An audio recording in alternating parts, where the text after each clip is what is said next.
नमो भितरागाय नमो वीतरागाय नमो अरिहंताणं नमो अरिहंताणं नमो सिद्धाणं नमो सिद्धाणं नमो आयर्याणं नमो आयर्याणं नमो वत्सायाणं नमो वज्रायाणं नमो लोये सव्व साहुणं नमो लोये सव्व साहुणं ऐसो पंच नमस्कारो ऐसो पंच नमस्कारो सव्व पावपणासनो सर्वपावपणासनो मंगलानंच सव्वेसिं मंगलानं च सर्वेसिं परमं हवै मंगलम् परमं हवै मंगलम् ओम नमो भगवते वासुदेवाय ओम नमो भगवते वासुदेवाय ओम नमः शिवाय ओम नमः शिवाय जय सच्चिदानंद जय सच्चिदानंद प्रत्यक्ष दादा भगवान की साक्षी में प्रत्यक्ष राधा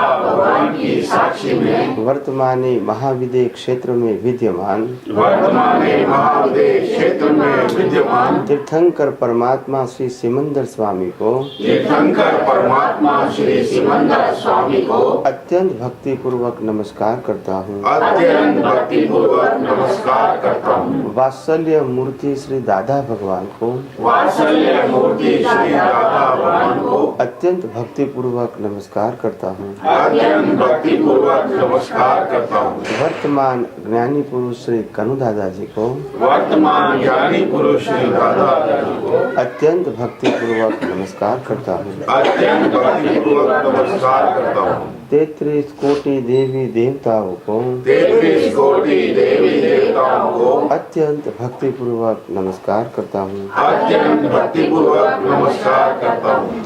इस क्षेत्र के रक्षक देवी देवताओं को इस क्षेत्र के रक्षक देवी देवताओं को अत्यंत भक्ति पूर्वक नमस्कार करता हूँ। अत्यंत भक्ति पूर्वक नमस्कार करता हूँ। जगत भर के संत पुरुषों का योग बल जगत भर के संत पुरुषों का योग बल जगत भर के सतपुरुषों का योग बल जगत भर के सतपुरुषों का योग बल और प्रगट ज्ञानी पुरुष दादा भगवान का योग बल और प्रकट ज्ञानी पुरुष दादा भगवान का योग बल समस्त विश्व का कल्याण करे कल्याण करे कल्याण करे समस्त विश्व का कल्याण करे कल्याण करे कल्याण करे और कल्याण करने का परम निमित्त बनने की और कल्याण करने का परम निमित्त बनने की हम सब महात्माओं को हम सब महात्माओं को परम शक्ति दे शक्ति दे शक्ति दे। परम शक्ति दे शक्ति दे शक्ति दे। जगत के सभी जीव सुख और शांति प्राप्त करे जगत के सभी जीव सुख और शांति प्राप्त करें। जगत के सभी जीव मुक्ति प्राप्त करे जगत के सभी जीव मुक्ति प्राप्त करें।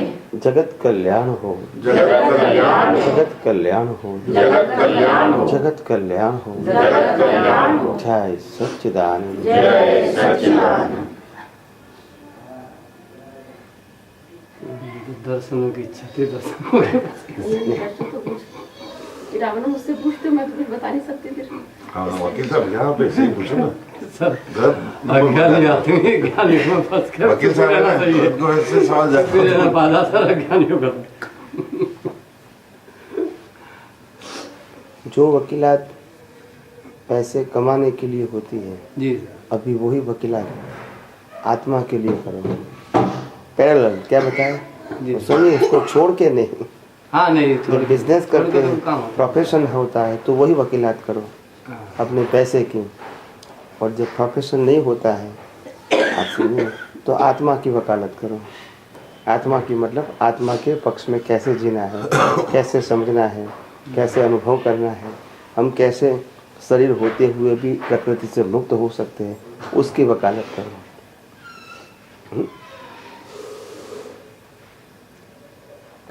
आत्मा वो संशोधन का विषय है। क्या है? संशोधन। हाँ, क्योंकि संशोधन इसीलिए बताया गया, चीज तो सामने है, चीज तो बिल्कुल सामने है, मगर क्योंकि हमारी अज्ञानता है इसीलिए दिखती नहीं है। आप समझे ना? बाहर से नहीं लाना है, बाहर से नहीं लाना है। अज्ञानता के आधार से वो कर्टेन बन गया। क्या बन गया? और वो अज्ञानता को मिटाना वो ही है संशोधन। क्या बताया आप समझे ना? जैसे जितनी अज्ञानता निकल गई वो कर्टेन हट गए हैं। भगवान तो अपनी जगह पे है। क्या बताया?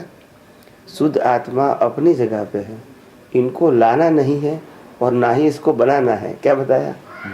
हाँ ये तो है ही। उनका एग्जिस्टेंस विथ क्वालिटी परमानेंट है। क्या है? परमानेंट।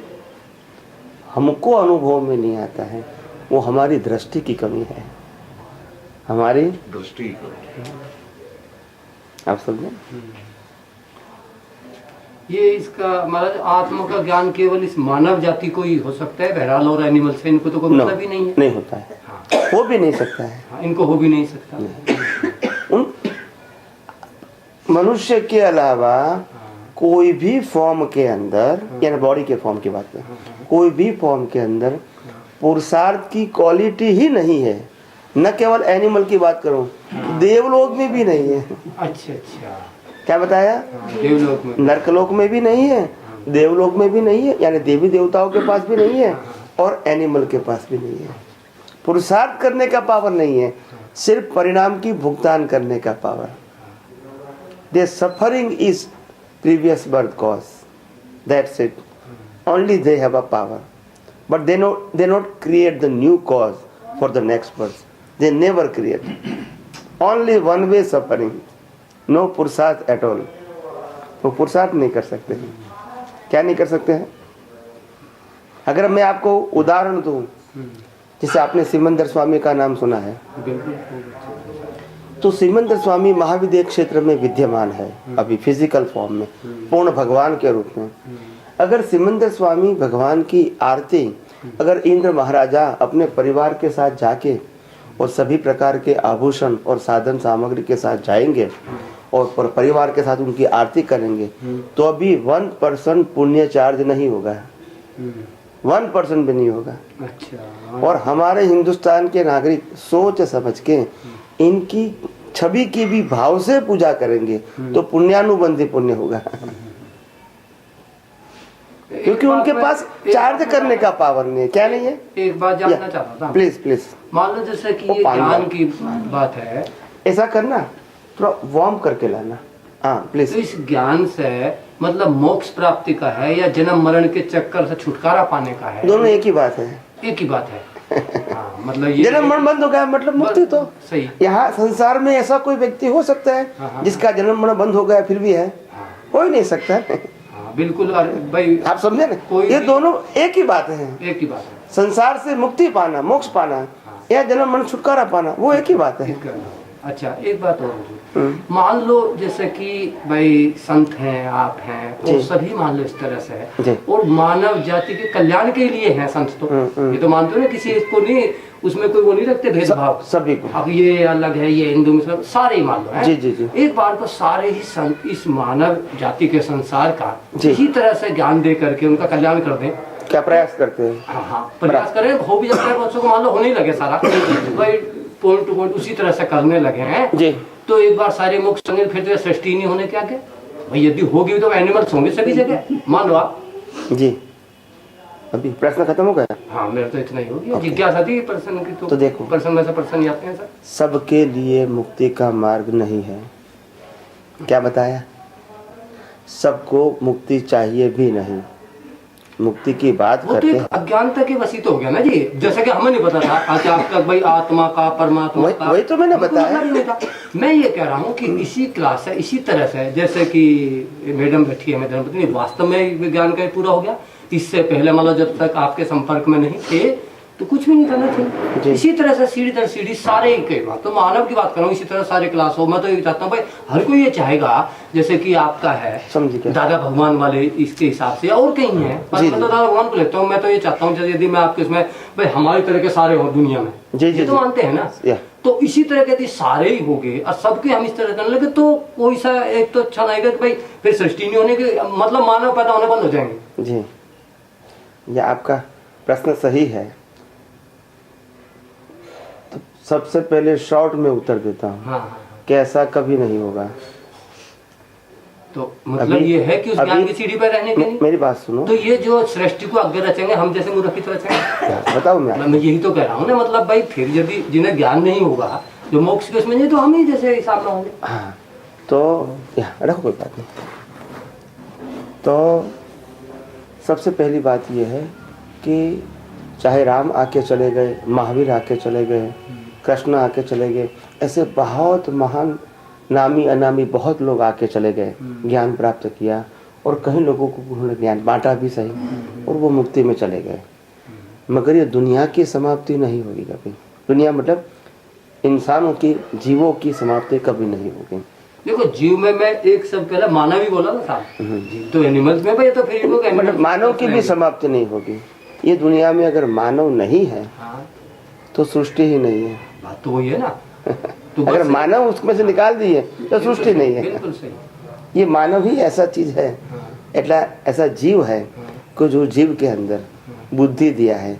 बाकी सभी एनिमल के अंदर बुद्धि नहीं है, संज्ञा है। संज्ञा समझते हैं ना, आहार, भय, मैथुन, निद्रा, ये 4 प्रकार की संज्ञा उसके अंदर है। मतलब उनके पास जो विजन या सोच या समझ है, वो सिर्फ उनके ऊपर निर्भर है, ये 4 चीजों के ऊपर, और कुछ नहीं है। उसको न बंधन की बात है, न मुक्ति की बात है, न धर्म है। आप समझे?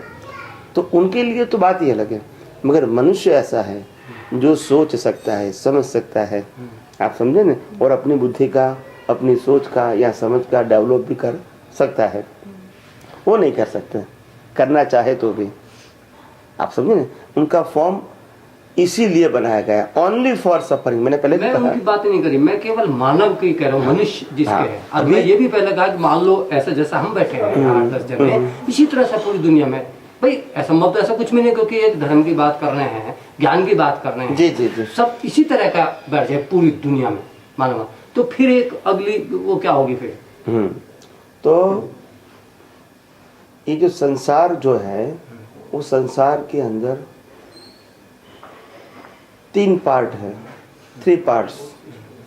1 पार्ट ऐसा है जहाँ क्रीचर्स यानी जीव है, मगर वो जीव अभी डेवलपमेंट की प्रोसेस में नहीं आए। अगर इसको स्थूल फॉर्म में बता गया तो जिसको कहते हैं रॉ मटेरियल समझते हैं ना, एग्जाम्पल के तौर पर ऐसे बहुत सारे अनंत जीव है जो अभी व्यवहार की प्रक्रिया में ही नहीं आए। यानी ग्रोथ थियरी ऑफ डार्विन वो प्रक्रिया में ही नहीं आए, ऐसे अनंत जीव है। नहीं, थ्योरी ऑफ डार्विन कोई फाइनल थ्योरी थोड़ा ही है। बताओ, डार्विन ने इसका क्या मतलब है, बंदर थे हमारे पूर्वज, तो वो नहीं, जीव का डेवलपमेंट की बात जीव का डेवलपमेंट अलग। हाँ, कई थ्योरी है इसमें। हाँ, उनकी थियरी बीच वाली है, न बिगिनिंग की है और न एंड की, उनके बीच की है। 1 स्टेप तक वो सही है, उसके आगे का वो नहीं जानते, उसके बाद का वो नहीं जानते। उनके दिमाग में जो भी आया ना, वो बीच वाला भाग आया, वो बीच वाला भाग वो यहाँ तक सही है। उसकी बिगिनिंग कहाँ से हुई और इसका जीव का एंड कैसे होता है वो उनको नहीं मालूम। आप समझे ना? तो वो जो जितना जानते थे वो सही है, मगर पूरी प्रोसेस वो नहीं जानते हैं। यानी तो शास्त्रों के मुताबिक या ज्ञानी पुरुषों के मुताबिक अव्यवहार राशि के जीव बताए। अव्यवहार राशि का मतलब होता है वो अभी व्यवहार राशि में प्रोसेस में ही नहीं आए। यहाँ प्रोसेस में आते हैं तो सेंसिस से उसका डेवलपमेंट होता है। सेंसिस 1, 2, 3, 4 एंड 5, आप समझे ना? तो सेंसिस से उसका डेवलपमेंट होता है। वहाँ कोई अव्यवहार राशि में कोई डेवलपमेंट नहीं है, फिर भी वो जीव है, क्रीचर्स है, तो वो अनंत है जी। और अभी व्यवहार राशि के अंदर जिसको हम 3 लोग कहेंगे या तो 14 लोग कहेंगे, वो एक ही बात है। उध्वलोक, मध्यलोक और अधोलोक, इसको 3 लोग कहेंगे। या तो 6 देवलोक, 1 मध्यलोक और 7 नरकलोक, या उसको 14 लोग भी बोल सकते हैं। दोनों एक ही बात है, दोनों एक ही बात है। तो ये जो 14 लोग के अंदर या 3 लोग के अंदर जो जीव है वो व्यवहार राशि के हैं। उनमें कहा ना, एक व्यवहार राशि के जीव और अव्यवहार राशि के जीव। तो व्यवहार राशि के जीव ये दूसरा स्टेप है, पहले अव्यवहार राशि का, अब ये व्यवहार राशि का जो इसमें डेवलपमेंट की प्रोसेस में है वो। और तीसरा स्टेप ये है जो मुक्त जीव हो चुके हैं, जिसको रीबर्थ खत्म हो गया, वो व्यवहार राशि से या 3 लोक से ऊपर है। क्या है? ऊपर, जिसको यहाँ कर कभी आना है। आप समझे ना? इसको कोई भी प्रकार की फिजिकल बॉडी नहीं है, वो जीव नहीं, वो शिव बन गए। क्या बन गए? जहां तक कोई भी प्रकार की बॉडी है वहां तक तो जीव है। क्या है? सभी प्रकार की बॉडी, जन्म मरण कर्म खत्म हो गए, वो शिव फॉर्म बन गया। क्या बन गया? परमानेंट। और उनके लिए क्या है? ये यूनिवर्स के बाहर यानी 3 लोक के ऊपर उनका स्थान है। वो शेप बताया ना चंद्र का, चंद्र का शेप बताया ना, ये उसका सिंबल है। क्या है? आप समझे ना? तो वहां उनका स्थान है।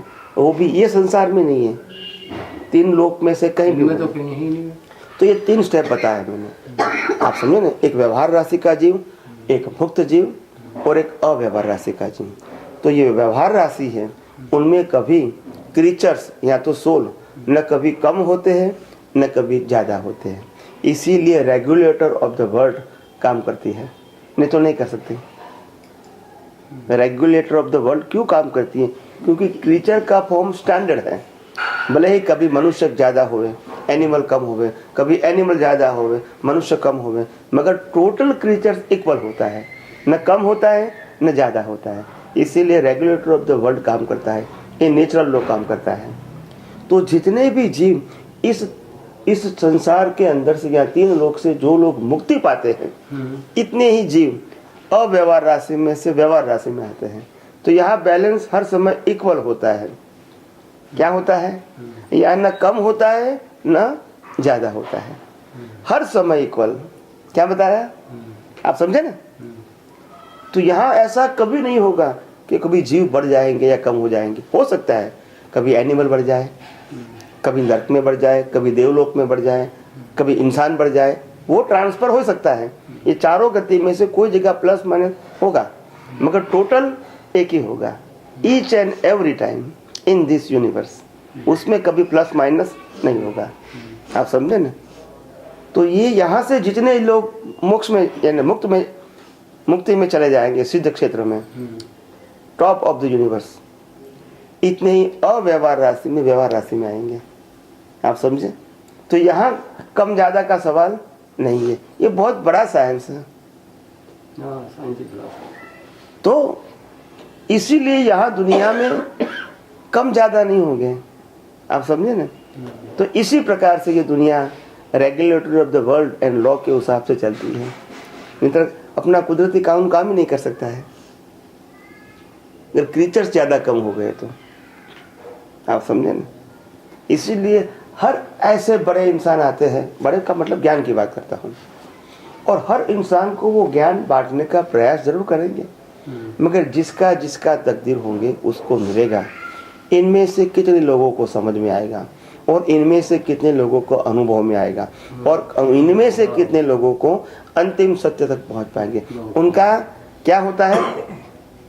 इनकी प्रोसेस कहती हो से अप से डाउन होती है, धीरे धीरे संख्या कम होती है।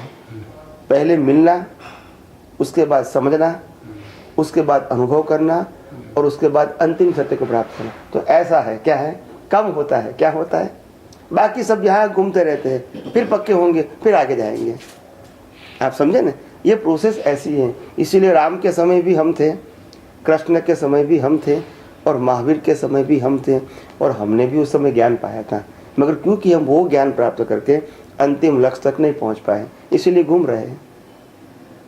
जो अंतिम लक्ष्य तक पहुंच गए वो मुक्त हो गया। ज्ञानी पुरुष का काम ज्ञान को शेयर करना है। पुरुषार्थ तो सब व्यक्ति को खुद को करना है, वो नहीं कर सकते हैं, क्योंकि आध्यात्म मार्ग चमत्कार का मार्ग नहीं है। क्या है? चमत्कार नहीं है। मैंने आपके सर पे हाथ रख दिया और आपका मुक्ति हो गई, ऐसा नहीं होता है, ना कोई कर सकता है। आप समझे ना? दृष्टि दे सकते हैं, ज्ञान दे सकते हैं।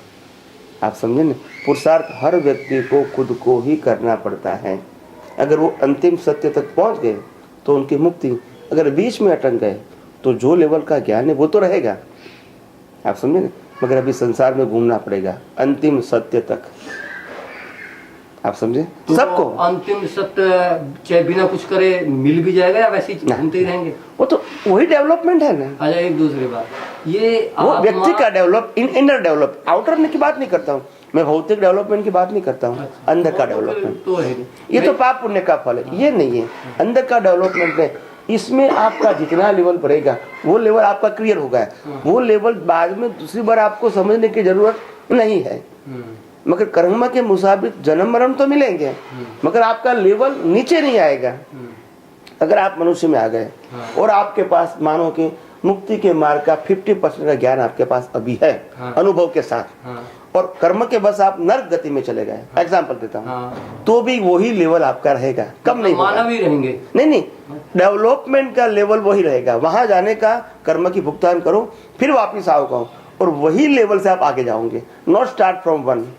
नहीं, मैं ये जानना चाह रहा हूँ, मान लो नहीं, हम मगर ये बात समझ में आ गई ना आपको कि लेवल कम नहीं होगा। कर्म के हिसाब से आप एनिमल भी जा सकते हैं, मगर डेवलपमेंट का लेवल खत्म नहीं होगा आपको। अच्छा।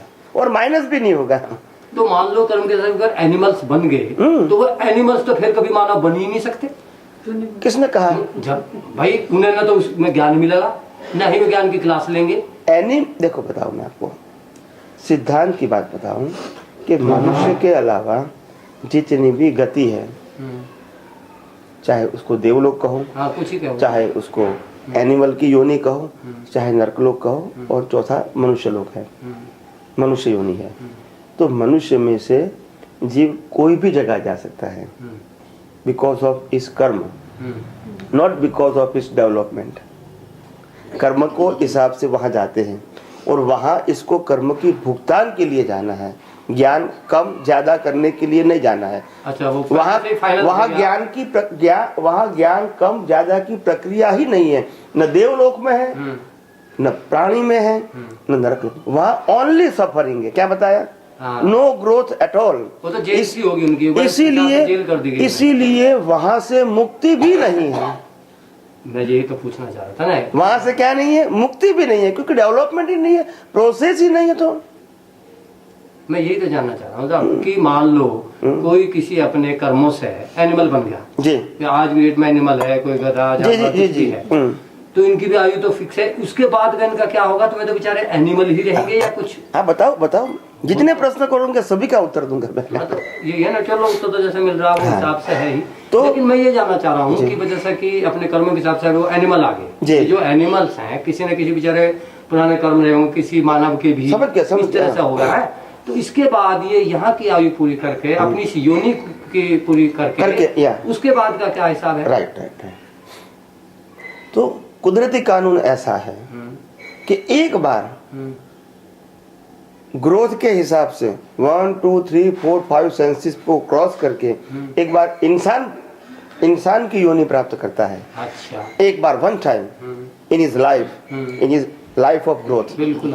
उसके बाद वो इंसान कभी इंसान बनने का कर्म बंद करना उसके लिए कंपलसरी है। क्या बताया? बिल्कुल ध्यान से सुनना।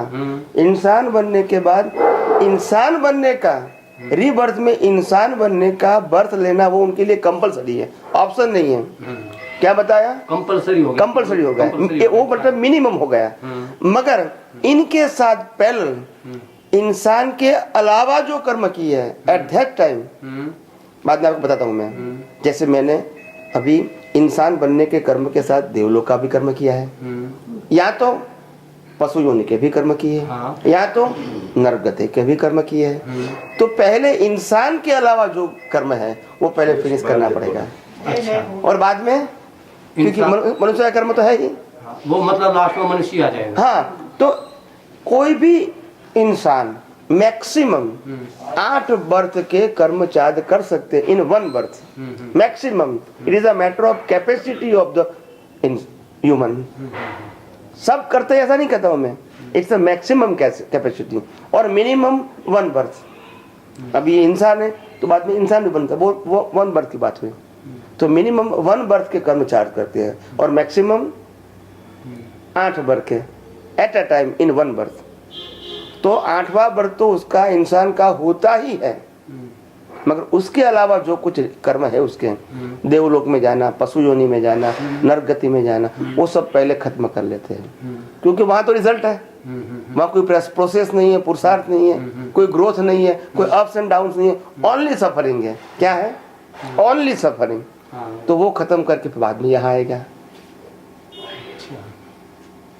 तो एक बात और बताओ, तो किसी भी जीव में जब मान लो पैदा हो गया कैसा, तो वो एक वो आत्मा तो उसके बाद वो फिक्स होगी, जैसा मैं हूँ। हाँ, तो आत्मा तो फिक्स है, वो तो पहले आत्मा बताया। तो फिक्स है, वो है यही आत्मा, मतलब है जैसे कि मानव का ले लिया आपने, लाख अवतार हुआ तो भी आत्मा फिक्स है, वो ही एक ही फिक्स रहेगी। फिक्स रहेगी। आत्मा में परिवर्तन नहीं होता है, वो तो एक सनातन बार है। उसको आत्मा दे दी वो बिल्कुल फिक्स होगी उसकी। दे दी मतलब समझा अब भगवान ने कैसे दी, किसको कहाँ से मिली, अपने आप ऑटोमेटिकली ये कैसे मिली, ये भी बताओ नहीं। वो तो भाई, जो चीज का एग्जिस्टेंस परमानेंट है वो उसको दिया लिया नहीं जाता है ही। हाँ। उसका बाह्य फॉर्म अलग अलग है, अंदरूनी जो रूट है, मूल, वो तो सबका एक ही प्रकार का है, सेम क्वालिटी, सेम नेचर है अंदर का, मगर बाहर का जो फॉर्म है वो सबका अलग अलग है ड्यू टू द कर्म। तो कर्मों के हिसाब से, आप समझे ना, मगर अंदर का फॉर्म तो एक ही है, मगर क्योंकि हम अंदर को सही तरह नहीं जानते इसीलिए बाहर का फॉर्म मिलता है। वो हमारी कमजोरी कहो, अज्ञान कहो, कर्म के उपार्जन कहो, जो भी कहो, इसका रिजल्ट क्या मिलता है? ये बाहर का फॉर्म मिलता है, फॉर सफरिंग। आप समझे ना, जब अंदर का संपूर्ण ज्ञान हो जाता है तो the person they need not create the new cause. अगर कॉज नहीं होगा तो इफेक्ट नहीं आएगी। Cause and effect is science. Cause है तो इफेक्ट आएगी, कॉज है। और पूरे लाइफ के जो कॉज बनते हैं 1 2 3 4 ऐसे पूरी लाइफ के जो कॉज होते हैं, तो उसके कॉज के बंच को कहते हैं कॉजल बॉडी। क्या बोलते हैं? और कॉजल बॉडी की क्वालिटी के हिसाब से ये इफेक्ट बॉडी मिलती है। तो कॉजल बॉडी वो सटल बन गई, और सोल को सटल के हिसाब से जाना पड़ता है। They have no choice, they have no choice. Subtle के हिसाब से वही योनि में जाना पड़ेगा जहाँ कर्म है, यानी कॉजल बॉडी है। कॉजल बॉडी जहाँ जाएगी वहाँ वो सोल जाएगा। उनका रीबर्थ नहीं होता है, आप समझे ना, मगर उनकी एग्जिस्टेंस के आधार से रीबर्थ प्रूव होता है, क्योंकि उनका सातत्य कंटिन्यूअस है।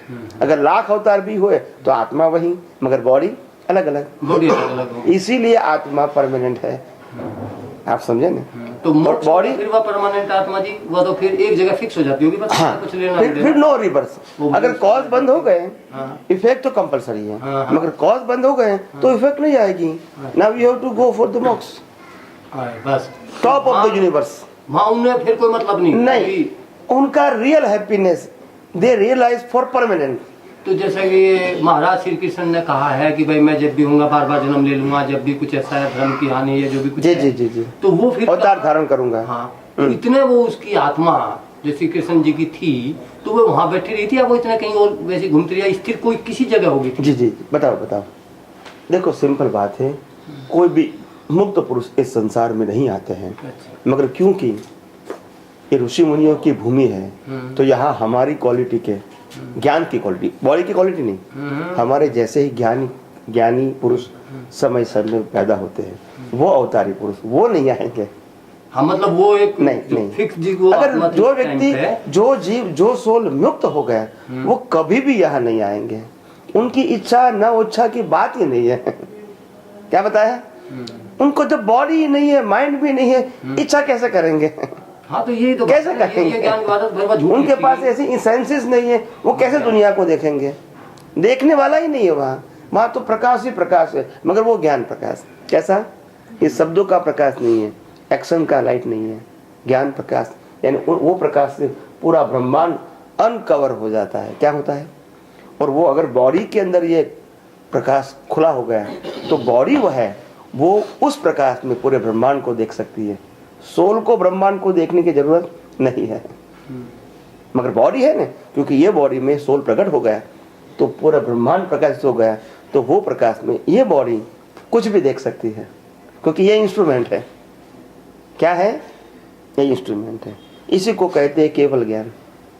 केवल ज्ञानी सब कुछ देख सकते हैं, मगर केवल ज्ञानी, जो केवल ज्ञान है वो अलग है, और केवल ज्ञान में अनुभव करने वाला वो अलग है। अनुभव करने वाला टेम्पररी है और केवल ज्ञान परमानेंट है। आप समझे ना? सोल अनकवर्ड हो गया। क्या हो गया? अनकवर्ड। तो ज्ञान पूरे ब्रह्मांड, जैसे मैं आपको बताऊं, जैसे यहाँ मटकी आती है ना, पानी पीने की मटकी, तो पानी पीने की मटकी के हमने एक 1000 वोल्ट का बल्ब ऑन कर दिया, 1000 वोल्ट का बल्ब, और बल्ब के ऊपर फिर लगा दिया मटकी, तो क्या होगा? मगर वो तो अंदर प्रकट है, वो तो अंदर प्रकट है, तो बाहर उजाला आएगा? नहीं आएगा ना। फिर उसमें अगर हमने मतलब पंचर लगा के एक होल कर दिया तो इतना प्रकाश आएगा ना। फिर हमने 2 कर दिया तो, फिर 5 कर दिया तो वो प्रकाश बढ़ेगा ना। और पूरी मटकी फोड़ दिया तो बस मटकी फूट गई, वो केवल ज्ञान है। और मटकी में पंक्चर करना वो प्रगति है। क्या है? ग्रोथ। और पूरी मटकी फूट गई तो वो केवल ज्ञान। अभी कुछ करना नहीं है। End of the रिवर्थ।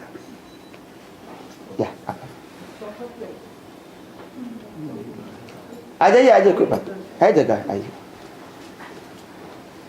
हमको वो और बताइए समझा के। नहीं, उनको प्रश्न कर रहे थे, कोई बात नहीं। हमारा काम तो क्या है? I will try my level best to convince you. क्या बताया? नहीं सर, हमारा लेवल तो बहुत छोटा है, अभी तो हम प्राइमरी में हैं। कोई बात नहीं, सीधी सी बात। हम हमारा काम क्या है? प्राइमरी के हिसाब से हम तो आपको कन्विंस करने का प्रयास करते हैं, दैट्स इट। जो ज्ञान है वो आपको बताएंगे। आप समझे ना? जैसे राम को कुछ बताते हैं, अगर कोई नहीं स्वीकार करेगा तो राम क्या करेगा? माहिर भी अपनी ज्ञान दृष्टि लोगों को शेयर करेंगे। नहीं स्वीकार करेंगे तो लोग क्या करेंगे? उनका काम कंपलसरी आप स्वीकार करो वो कहने का नहीं है। जैसे sharing is experience, not selling. जैसे शेयरिंग इज एक्सपीरियंस। अगर आपको अच्छा लगे तो स्वीकार कर सकते हैं, नहीं लगे तो छोड़ दो। वो सेल नहीं करते, शेयर करते हैं। और वो उनकी भावना, क्योंकि वो लेके आए कि कैसे भी करके ये भी सब लोग बंधन में से मुक्ति पाए, तो इसीलिए ड्यू टू दिस नेचर वो शेयरिंग करते हैं।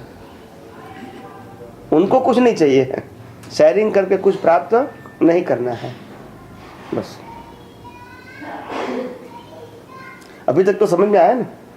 बाकी इनसे समझ लेता हूँ मैं तो घर में। मेरे घर में ही है ज्ञानी साहब।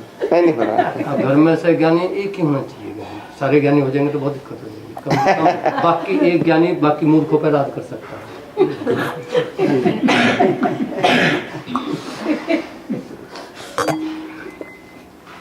घर में सब ज्ञानी हो गया ना तो पड़ोस पे चढ़ जाएगा। पड़ोस तो वैसे चीरते हैं आजकल। आप जैसे पड़ोसी कहाँ है भले? मतलब हमारे पड़ोसी देखो, आर्थ ज्ञान है, तो उनके साथ तो ऐसा ही होना होता है सब। वो एक और समझाइए, बहुत अच्छा मतलब ये अपन जैसे 4 प्रकार के कहाँ चले जाते हैं। भगवान ने 4 प्रकार के ध्यान बताए। आर्त ध्यान, रौद्र ध्यान, धर्म ध्यान और शुक्र ध्यान। आर्त ध्यान का मतलब होता है खुद को पीड़ा करने वाला ध्यान। खुद को पीड़ा करने वाला ध्यान। किसी के लिए गलत सोचते हैं तो अंदर पीड़ा होती है। पीड़ा देने का जो भाव है वो ही हमको पीड़ा देती है। इसको कहते हैं आर्त ध्यान। वो फिजिकल नहीं दिखाता है, अंदर फील होता है। मैं किसी को दुख होने का सोच रहा हूँ, उसी से मैं दुख महसूस कर रहा हूँ, तो इसको कहते हैं आर्त ध्यान। किसी को पीड़ा देने का ध्यान। दूसरा ध्यान है रौद्र ध्यान। आर्त ध्यान का मतलब होता है खुद को जलना। क्या बताया? अंदर से खुद को जलना, उसका नाम है आर्त ध्यान। रौद्र ध्यान का मतलब होता है खुद को भी जलना और दूसरे को भी जलाना। क्रोध, क्या बताया? क्रोध में खुद भी जलता है और दूसरे को भी जलाता है। इसको रौद्र बताया। क्या बताया? रौद्र ध्यान।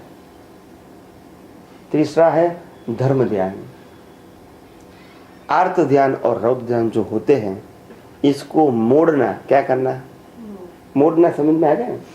जैसे किसी के प्रति हमने गलत भावना भी कर दिया, उनको नहीं मालूम है, मगर इसको मोड़ देता हूँ कि भगवान, ये भले ही ऐसे विचार आ गए, ऐसी सोच आ गई, मगर मैं उससे सहमत नहीं हूँ, मैं ऐसा नहीं करना चाहता हूँ, बस। यानी आपने वही विचारों को मोड़ दिया।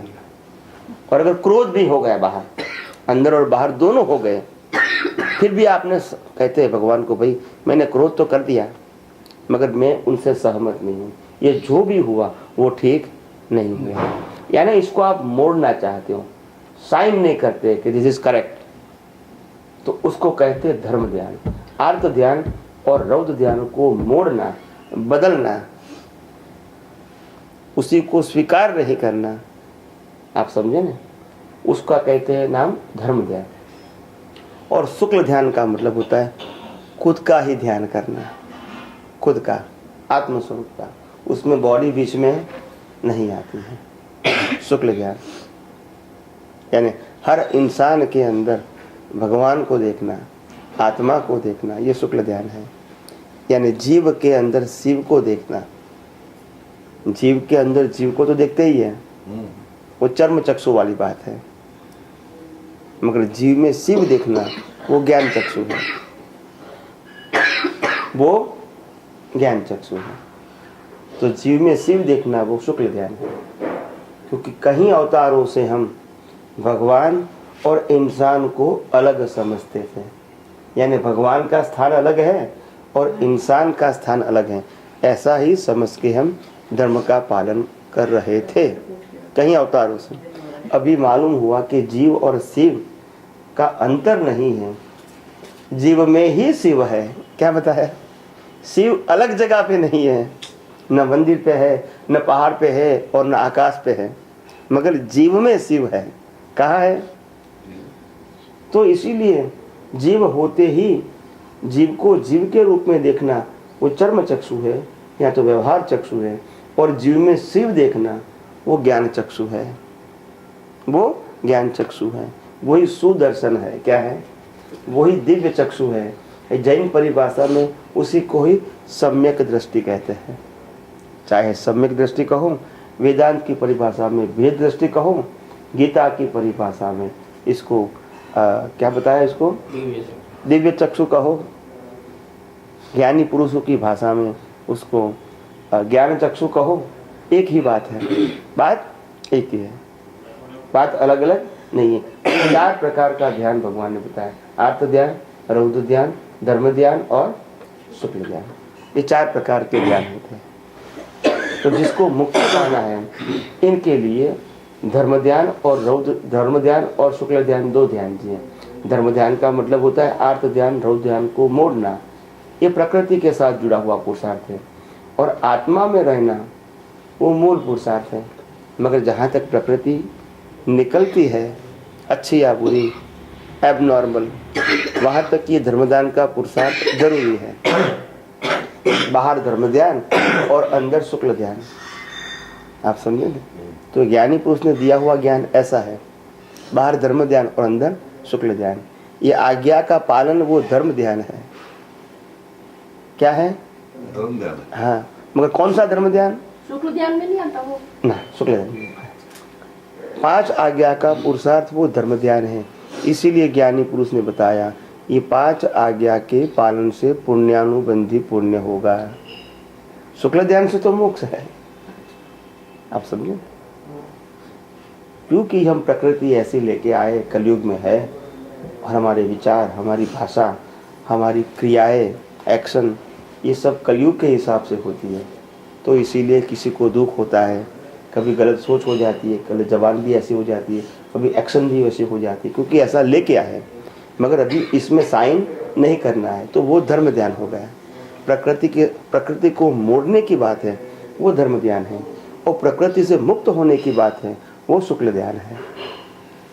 नहीं समझ में आया? आज्ञा में पहली और दूसरी आज्ञा में जो है, जैसे आपने बताया, शुक्ल ज्ञान में जीव के शिव देखना भी शुक्ल ज्ञान है ना, शुक्ल ज्ञान है। वो शुक्ल ध्यान है, वो नहीं, ऐसा नहीं है। अभी हमारे पास आज्ञा धर्म के हिसाब से दृष्टि है, और वाकई सच्चा शुक्ल ज्ञान का मतलब होता है आत्मा के गुणों की भजना। क्या बताया? इसमें प्रकृति कोई जगह बीच में आता ही नहीं है। ये लेवल की बात है। जब आप प्रकृति को या संजोग ऐसे लेके आए हैं, तब ज्ञानी पुरुष कहते हैं, जब हम एक जगह से दूसरी जगह जाते हैं, तो यहाँ जगह छूट गई और वो जगह जाना है, वहाँ अभी पहुँचे नहीं, तो इन बिटवीन का जो टाइम होता है, उस समय हम अपने में होते हैं। किस में होते हैं? अपने में। यानी खुद की ही परमात्मा के अंदर, खुद की ही क्वालिटी के अंदर वो निवास करते हैं विजन से। कैसे? That's it। उनके लिए प्रकृति उस समय प्रकृति के रूप में नहीं है, ओनली इंस्ट्रूमेंट के रूप में है। यहाँ कोई पुरुषार्थ इसमें नहीं करना है, न देखना है, न जानना है, न समझना है, खुद में ही रहना है, खुद की ही क्वालिटी में रहना है। प्रकृति को देखना जानना भी नहीं है उस समय, मगर जब संजोग आते हैं तो फिर उसको देखना जानना पड़ता है। फिर वहाँ धर्म ध्यान और शुक्ल ध्यान दो होता है। आप समझे ना? जहाँ तक प्रकृति के साथ जुड़े हैं वहाँ तक आज्ञा धर्म का पालन ही श्रेष्ठ है। और जब संजोग नहीं है तो आप शुक्ल ध्यान में भी रह सकते हैं। संजोग है तो आज्ञा धर्म का पालन, संजोग नहीं है तो शुक्ल ध्यान में भी रह सकते हैं। वो हमारे ऊपर डिपेंड है। समझ में आया? वेरी सिंपल है, उसमें कोई समझने में कोई कठिनाइयाँ है? फिर उनका फल भी बताइए। ये आर्त ध्यान का फल कौन सी गति में जाएंगे, रौद्र ध्यान का फल कौन सी गति में जाएंगे? आर्त ध्यान का फल है तिर्यंच गति, यानी पशु योनि। आर्त ध्यान, आर्त ध्यान का फल है तिर्यंच गति, तिर्यंच यानी पशु योनि। रौद्र ध्यान का फल होता है नरक गति। धर्म ध्यान का फल है मनुष्य गति और शुक्ल ध्यान का फल है मोक्ष। तो देवगति किससे बनती है? धर्म ध्यान की हाई क्वालिटी वो देवलोक, अच्छा। और धर्म ध्यान की लो क्वालिटी वो मनुष्य भाव। धर्म ध्यान में दो प्रकार है, एक मानवता और एक सुपर ह्यूमन। तो ह्यूमन है, ह्यूमैनिटी है, वो ह्यूमन बनेगा, और जो सुपर ह्यूमन क्वालिटी है वो देवलोक में जाएगा। ये दो कैटेगरी है धर्म ध्यान में, ह्यूमैनिटी एंड सुपर ह्यूमन। ये दोनों प्रकार की जो क्वालिटी अंदर होती है, अगर सुपर ह्यूमन बन गए तो देवलोक में जाएंगे। सिर्फ ह्यूमैनिटी रही तो मनुष्य योनि में, ह्यूमैनिटी से कम हो गए, आर्त ध्यान किया तो पशु योनि में, और रौद्र ध्यान किया तो नरक गति में। ध्यान के ऊपर गति है, क्या बताया?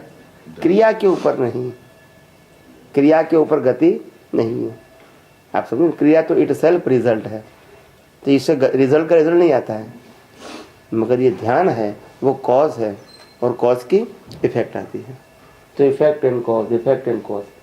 अगर कॉज बंद हो गए तो इफेक्ट बंद हो जाएगी। आप समझे ना? इफेक्ट बंद नहीं कर सकते, कॉज को बंद करना है। पुरुषार्थ कॉज के ऊपर है, इफेक्ट के ऊपर हम कुछ भी करेंगे कोई परिवर्तन नहीं होगा। अवेयरनेस यहाँ कॉज के ऊपर करना है। समझ में आता है?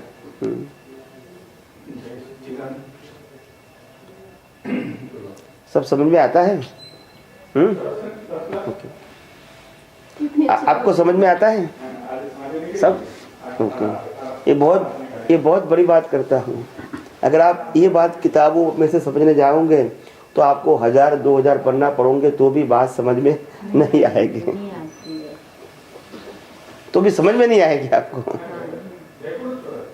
आप समझे ना? हाँ, क्या कहते हैं? उन्होंने कितनी अच्छी बात बताई दादा ने कि मतलब वो तो हमारा उपकारी है जो हमको दुख देता है। कितनी अच्छी बात बताई। वो उपकारी इसीलिए कहा गया कि दुख देता है, उसका मतलब होता है हमारा जो डेबिट अकाउंट है उसको क्लोज करने में हेल्पफुल है। क्या करने में? डेबिट अकाउंट को क्लोज करते हैं तो हमारा डेबिट कम होगा या ज़्यादा होगा?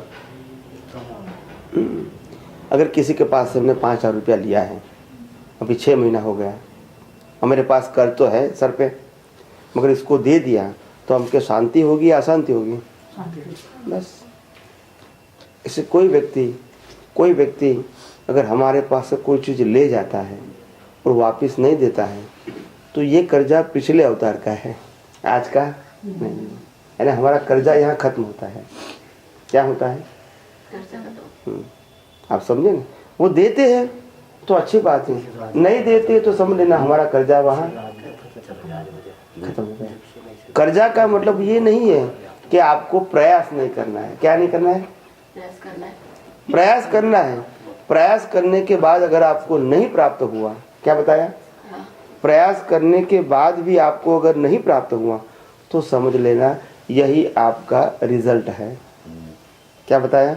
यही आपका रिजल्ट है। प्रयास किया आपने, फिर भी नहीं प्राप्त हुआ तो आत्म ध्यान रौद्र ध्यान मत करो। समझ लेना यही मेरा हिसाब है। वो पिछला है, ये बर्थ का तो दिखता है डेबिट एंड क्रेडिट, मगर पिछले अवतार का दिखता नहीं है। मगर हुआ वो प्रूव करता है कि दुनिया में पैदा हुए कोई भी जीव को जब एक श्वास लेने की शक्ति नहीं है तो फिर मेरा पैसा वो कैसे ले सकता है? उनकी ताकत से। मगर क्योंकि मेरा हिसाब है पिछला, यहाँ सेटलमेंट हुआ। क्या हुआ? आप समझे ना? तो उसमें उनके लिए ब्लेम या क्लेम करने की जरूरत नहीं है। बाहर से भले प्रयास आपकी एबिलिटी के मुताबिक करते रहो, मगर उनके प्रति द्वेष करने की जरूरत नहीं। प्रयास करने के लिए कोई मना नहीं करते हैं, as a human nature, as a human nature. मगर बहुत प्रयास करने के बाद भी अगर रिजल्ट नहीं मिला, then you accept it. This is the effect of my previous birth cause. That's it. And you settle and close the account forever. अभी उनके लिए द्वेष मत करो। आप समझे? तो वहाँ अकाउंट सदा के लिए क्लोज हो गया। क्या हो गया? क्लोज हो गया। अभी वो दूसरी बार नहीं आएगा। उनकी इच्छा से आते हैं ऐसा हम समझते हैं। यही तो भ्रांति है, यही तो भ्रांति है। स्वतंत्रता है ही कहाँ? किसके पास है? राम के पास थी, कृष्ण के पास थी, महावीर के पास थी। किसी के पास फ्रीडम नहीं थी प्रकृति के रूप में। किसी के पास फ्रीडम नहीं थी। अंदर से वो मुक्त थे, ज्ञान से वो मुक्त थे। प्रकृति से कोई भी व्यक्ति कैसे मुक्त हो सकती है? प्रकृति बंधन को खत्म करने के लिए मिली है, तो वो मुक्त कैसे हो सकती है? वो तो जैसा कर्म वैसा फल। चाहे राम है तो भी भुगतान करना पड़ेगा, कृष्ण है तो भी करना पड़ेगा, और महावीर है तो भी करना पड़ेगा। ये भुगतान वाला भाग वो अलग है, और जो परमात्मा है वो भाग अलग है। परमात्मा मुक्त है ही। क्या बताया? है ही। आप समझे ना? तो ये भाग कभी स्वतंत्रता वाला नहीं होता है। कोई जय सच्चिदानंद। भाई साहब नहीं आए? अच्छा। तो ये आर्त ध्यान और रौद्र ध्यान रिजल्ट नहीं है? आर्त ध्यान और रौद्र ध्यान नहीं। बताओ। क्यों? ध्यान अलग चीज है और प्रोसेस अलग चीज है। हम ध्यान और प्रोसेस को एक मानते हैं, दोनों अलग हैं। अज्ञानता की क्रिया और अज्ञानता दोनों एक हो सकता है? हो सकता है? नाउ आपको समझ में आया? Action and the vision both are the different thing. मैं झूठ बोलता हूँ, वो उदय कर्म है, मगर झूठ बोलना ही सही है मानता हूँ, वो रिजल्ट नहीं है।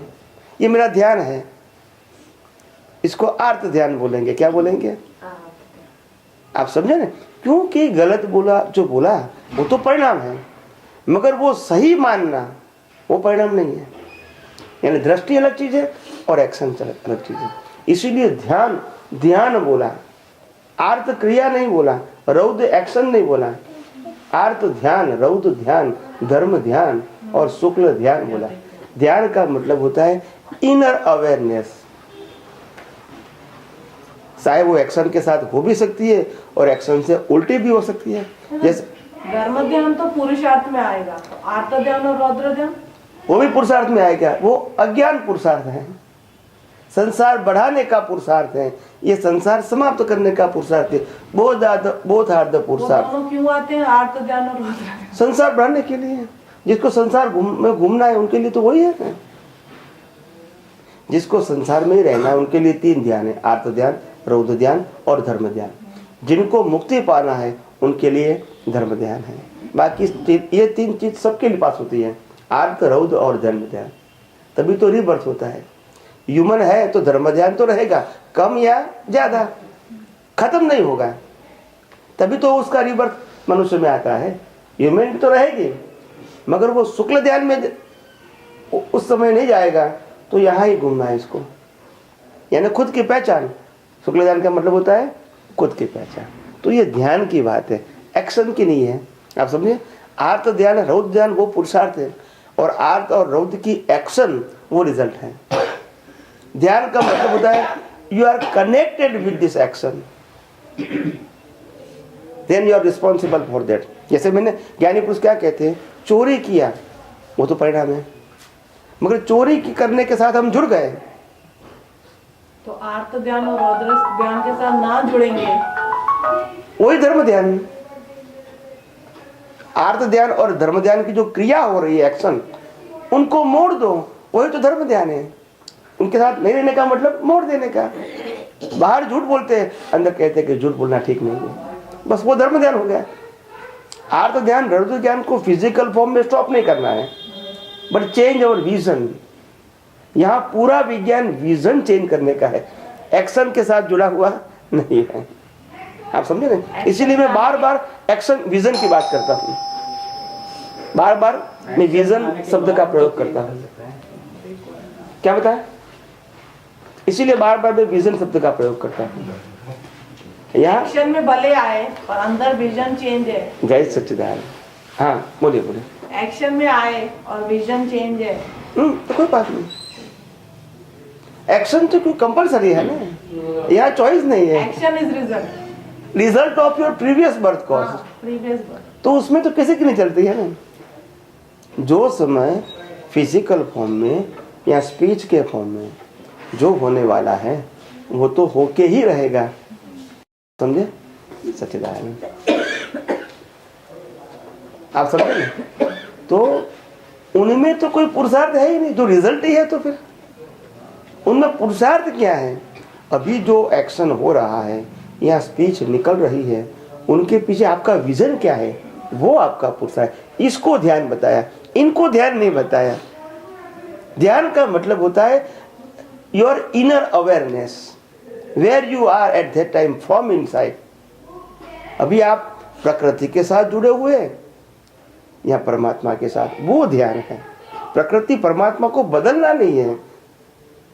दृष्टि से आप कहाँ हो, दृष्टि से आप जहां हो, वही आपका पुरुषार्थ उस समय का है, वही पुरुषार्थ आपका उस समय का है।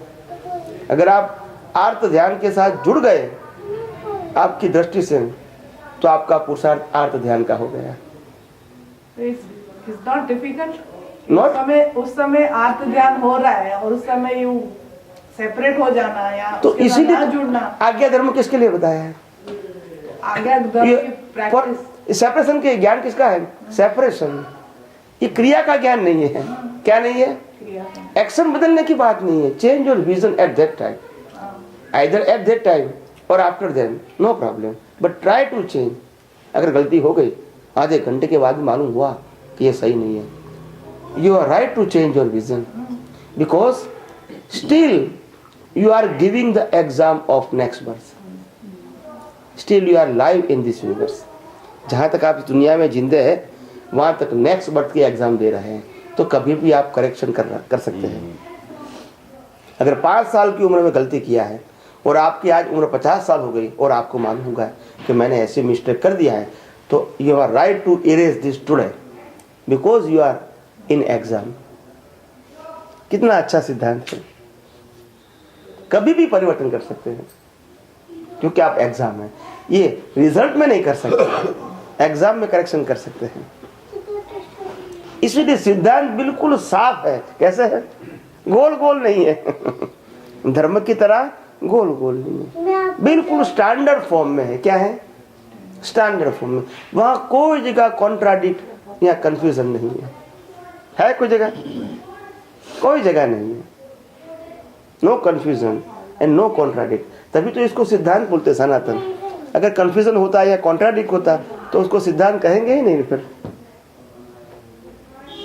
इतने सालों से दादा भगवान कहते थे, मेरे को 25-30 साल से लोग प्रश्न कर रहे हैं, मगर कोई जगह कॉन्ट्राडिक्ट नहीं निकला। तभी तो ये समझ में आया कि दर्शन पूर्ण है। क्या बताया? दर्शन पूर्ण है। भले अनुभव पूर्ण नहीं हुआ, मगर दर्शन क्या है? पूर्ण है। इसलिए कोई भी बात, कोई भी उत्तर में कॉन्ट्राडिक्ट नहीं है। अनुभव पूर्ण हो गया तो केवल ज्ञान हो गया। तो ज्ञानी पुरुष का दर्शन पूर्ण था, इसीलिए कहा हमको केवल दर्शन है और केवल ज्ञान जो है उनके बीज डालते हैं। क्या करते हैं? बीज, सीड्स। हम लोग जो होते हैं ना महात्मा लोगों का, वो क्या होता है, लेवल क्या होता है, कौन सा डिग्री होती है? तो सबका अलग अलग होता है, पुरुषार्थ के ऊपर डिपेंड है ना, मतलब बाहर की क्रियाओं के ऊपर डिपेंड नहीं। हाँ नहीं, मतलब ऐसे फिर भी वो दादा भगवान ने तो मिनिमम होता होगा। दादा भगवान ने बताया, जैसे कोई ऐसे महात्मा है जो ज्ञान प्राप्त करने के लिए लायक है और पुरुषार्थ करने का भी प्रयास करते हैं, कम या ज़्यादा, उनका लेवल 200-250 से कम नहीं होता है। आप समझे? ऐसा ज्ञानी लेवल की बात है। लेवल की बात, लेवल का मतलब ये नहीं होता है कि आपका लेवल हाई होने के नाते आप नरक गति में नहीं जा सकते हैं। लेवल अलग चीज है। लेवल का मतलब होता है आपका जो सनातन सिद्धांतों का जो अंडरस्टैंडिंग है वो आपके दिमाग में क्लियर होगा, मगर उसके बाद भी अगर गलत भाव करोगे तो आप नरक गति में जा सकते हैं। उसका मतलब ये नहीं कि आपका लेवल डाउन हो गया। आप समझे? लेवल अलग चीज है और सफरिंग अलग चीज है। Both are the different thing. अगर आप मनुष्य में आके देवलोक में चले गए, उसका मतलब ये नहीं हुआ कि आपका डेवलपमेंट ज्यादा है, आपका पुण्य ज्यादा है। पुण्य अलग चीज है और डेवलपमेंट अलग चीज है। ये बात बहुत शार्पली समझने की जरूरत है। शार्पली ये दोनों भी चीज एक हो जाती है कभी कभी। देवलोक का मतलब डेवलपमेंट नहीं है और नरक लोक का मतलब अंडर डेवलपमेंट नहीं है। Both are the different thing. दोनों जगह कॉज एंड इफेक्ट है और डेवलपमेंट ये दोनों से अलग है। क्या है? हाई लेवल का डेवलपमेंट वाला व्यक्ति भी बुरे खराब कॉज से नरक गति में जा सकता है और लो लेवल का व्यक्ति भी अच्छे भाव से देवलोक में जा सकते हैं। तो उनसे लेवल से कोई ताल्लुक नहीं है। बोलिए। फिर भी उतना डिग्री ऊपर, मतलब वो उतना ज्यादा डेवलपमेंट उतना आदमी के ऊपर से पता तो चलता होगा। पता चलता है, मगर ईगो एक ऐसी चीज है ना, हाँ। कहीं से भी गिरा सकती है। क्या बताया?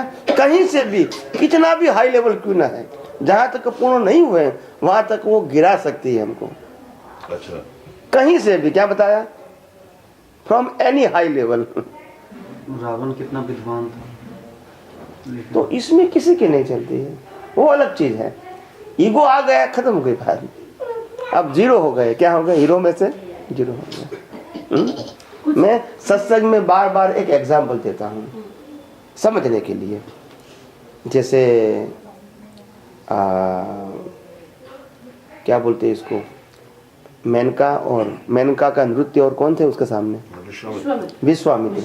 विश्वामित्र ऋषि मुनि का लाखों साल की साधना यानी तप, और मेनका का 1 घंटे का नृत्य, वो गिर गए।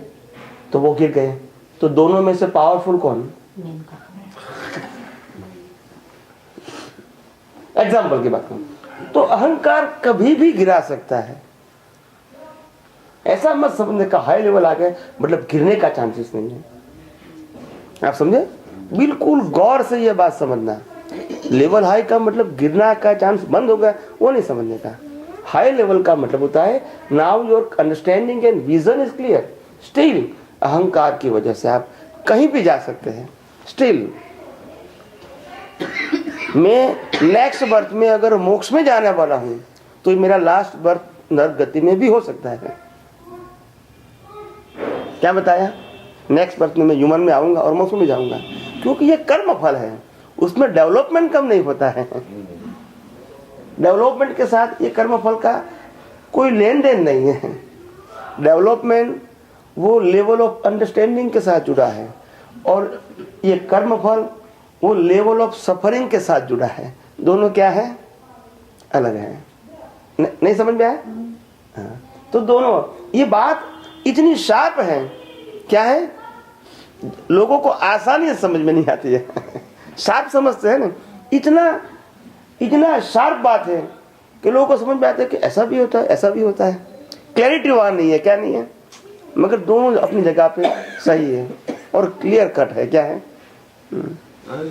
इसलिए डाइजेस्ट नहीं होता ना, जिसने नरक गति का कर्म किया हो उसकी लो लेवल होगी, कर सकते नहीं तो अदरवाइज। तो वो ऐसा समझते हैं। नॉर्मल। तो वो कर्म है, वो भाव के साथ जुड़ा है, वो डेवलपमेंट के साथ नहीं जुड़ा है। भाव अलग चीज है। भाव is connected with the wrong ego. क्या बताया? भाव इज कनेक्टेड टू रॉन्ग या तो नेगेटिव ईगो। कई जगह पे नेगेटिव का मतलब होता है connected with the relative result. कोई भी, चाहे देवलोक गए तो भी रिलेटिव रिजल्ट है, चाहे नरक गति गए तो भी रिलेटिव रिजल्ट है, चाहे पशु योनि में गए तो भी रिलेटिव रिजल्ट है, चाहे ह्यूमन में गए तो भी रिलेटिव रिजल्ट है। आप समझे ना? तो ऐसा ईगो जो ये संसार में घुमाने का काम करता है वो ईगो है। आप समझे ना? वो कभी भी हमको गिरा सकता है, ज्ञान का हाई लेवल होने के बावजूद भी। और हिस्ट्री में बहुत सारे ऐसे एग्जाम्पल हैं ग्रेट पर्सन के, ऊपर जाने के बाद वो गिर गए बिकॉज ऑफ ईगो। ज्ञान तो था, अहंकार कुछ भी कर सकता है। क्या अपन जब कोई जैसे मतलब कोई ये अच्छे से विद्या करें या अच्छे से काम करें या कि अपने आप को मतलब उसमें नहीं डालें, आर्थ ध्यान में रौद्र ध्यान में नहीं डालें, तो फिर अपने को कभी कभी अंदर बड़ी प्रसन्नता होती है, तो क्या उसको भी अहंकार की श्रेणी में रखेंगे क्या? प्रसन्नता अगर आर्त ध्यान रौद्र ध्यान के समय भी अंदर आनंद होता है तो समझ लेना उस समय ज्ञान का उपयोग है। अच्छा क्या है? ज्ञान का उपयोग है। इसीलिए बाहर की प्रकृति के उदय में आर्त या रौद्र ध्यान है, मगर अंदर धर्म ध्यान है। इसीलिए अंदर शांति है और बाहर क्या है? अप्स एंड डाउन से हो सकता है ऐसा।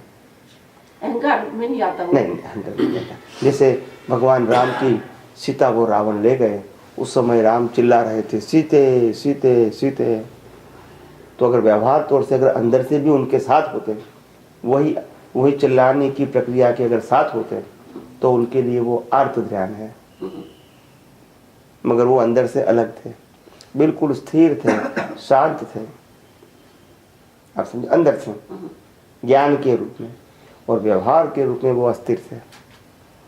ये कर्मफल और अंदर पुरुषार्थ। समझ में आया? तो दोनों अलग चीज है। पुरुषार्थ दिखता नहीं है, ये रियलाइज करने की चीज है, और जो रिजल्ट है वो दिखता है।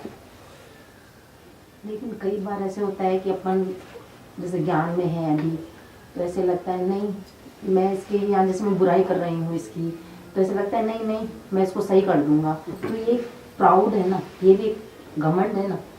प्रकृति के रूप में जो भी प्रक्रिया हो रही है उसमें अपने को अहंकार करने की वास्तव में आवश्यकता नहीं है। हुआ भी और नहीं भी हुआ, क्या बताया? ये रिजल्ट ही है।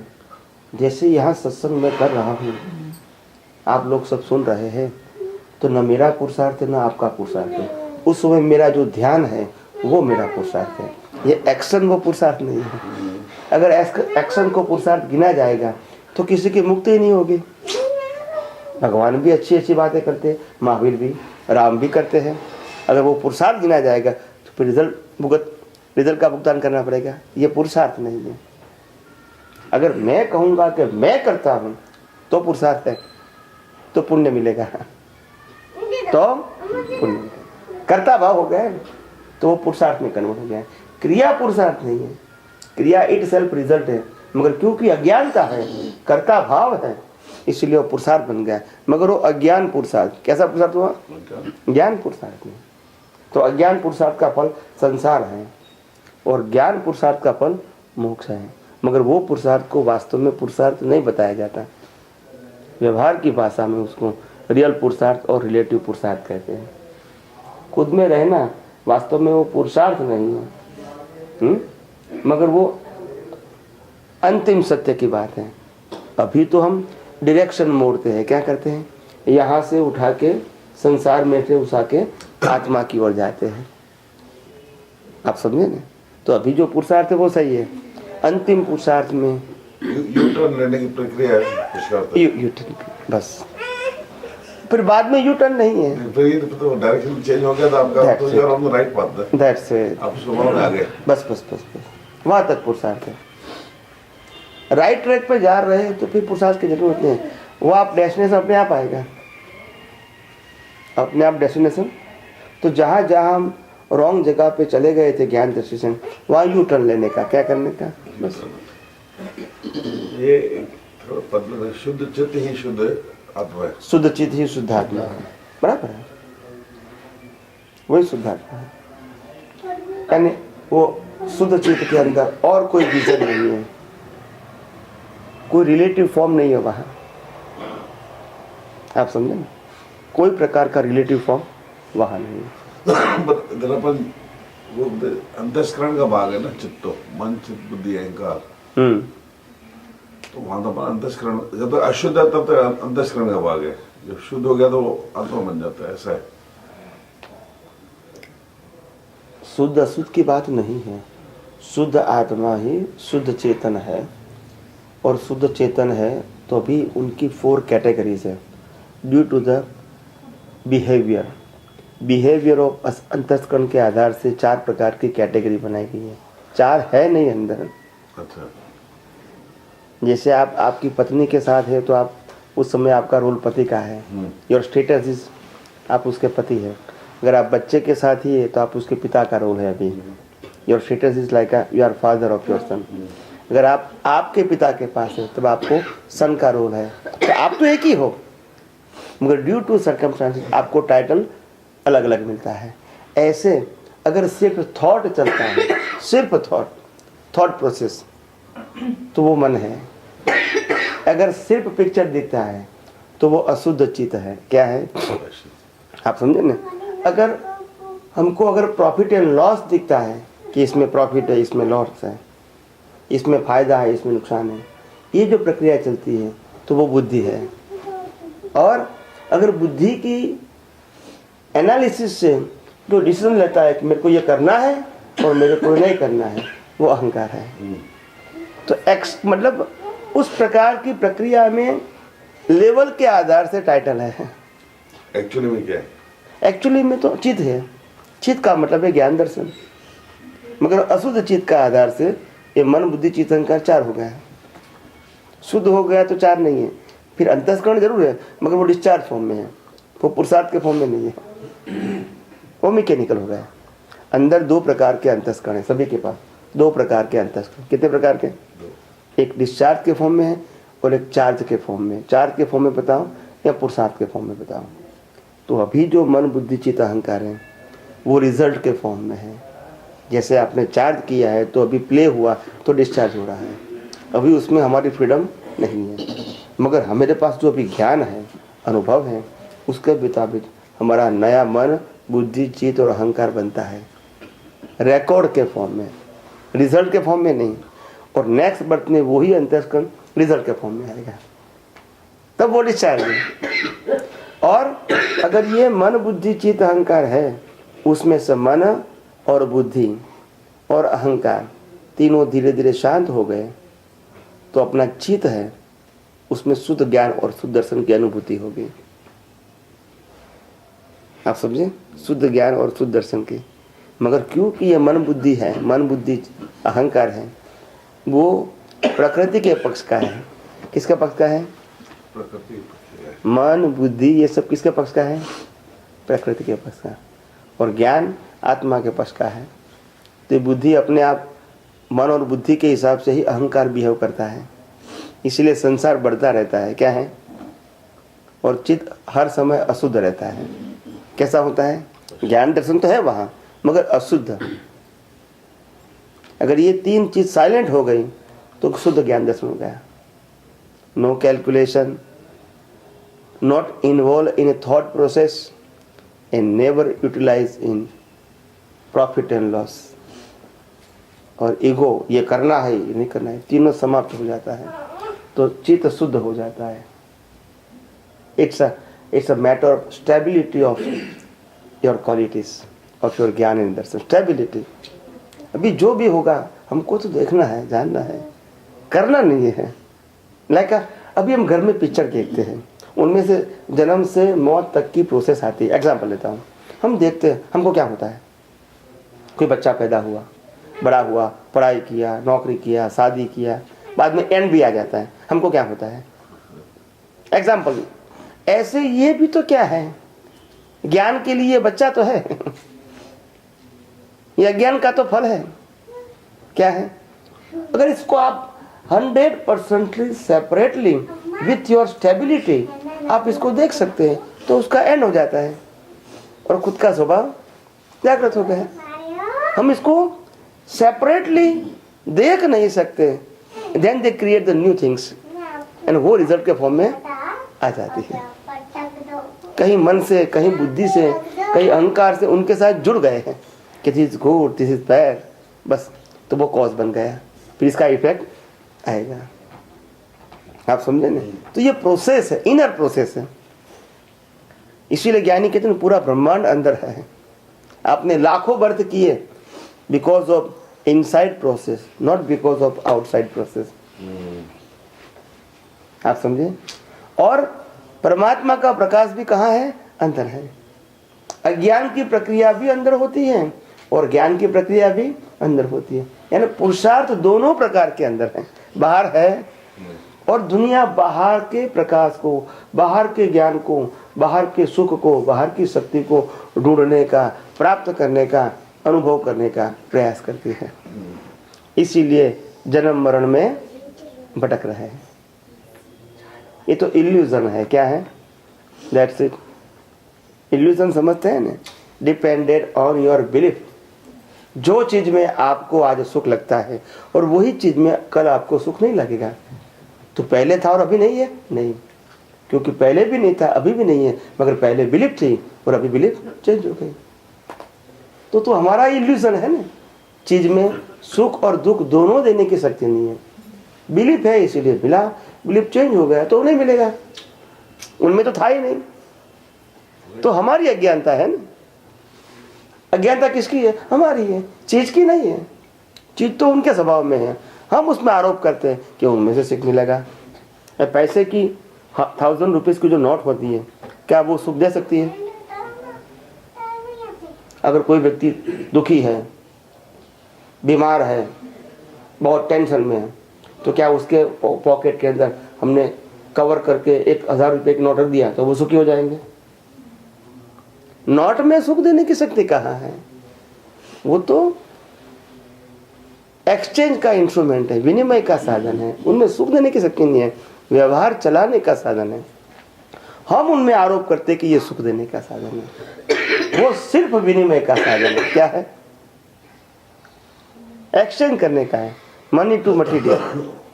सुख देने का साधन कहाँ है? हम इसको मानते हैं। यही पैसों से लाखों लोगों की हिंसा हुआ, यही पैसों के लिए लोग कोर्ट में गए, यही पैसे से मारा मारी करते हैं, यही पैसे के लिए राग द्वेष करते हैं, और हम कहते हैं वो सुख का साधन है। सही बात है कि नहीं? आखिर लड़ाई तो उनके लिए होती है ना। अगर सुख का साधन है तो फिर दुख खड़ा क्यों करती है वो?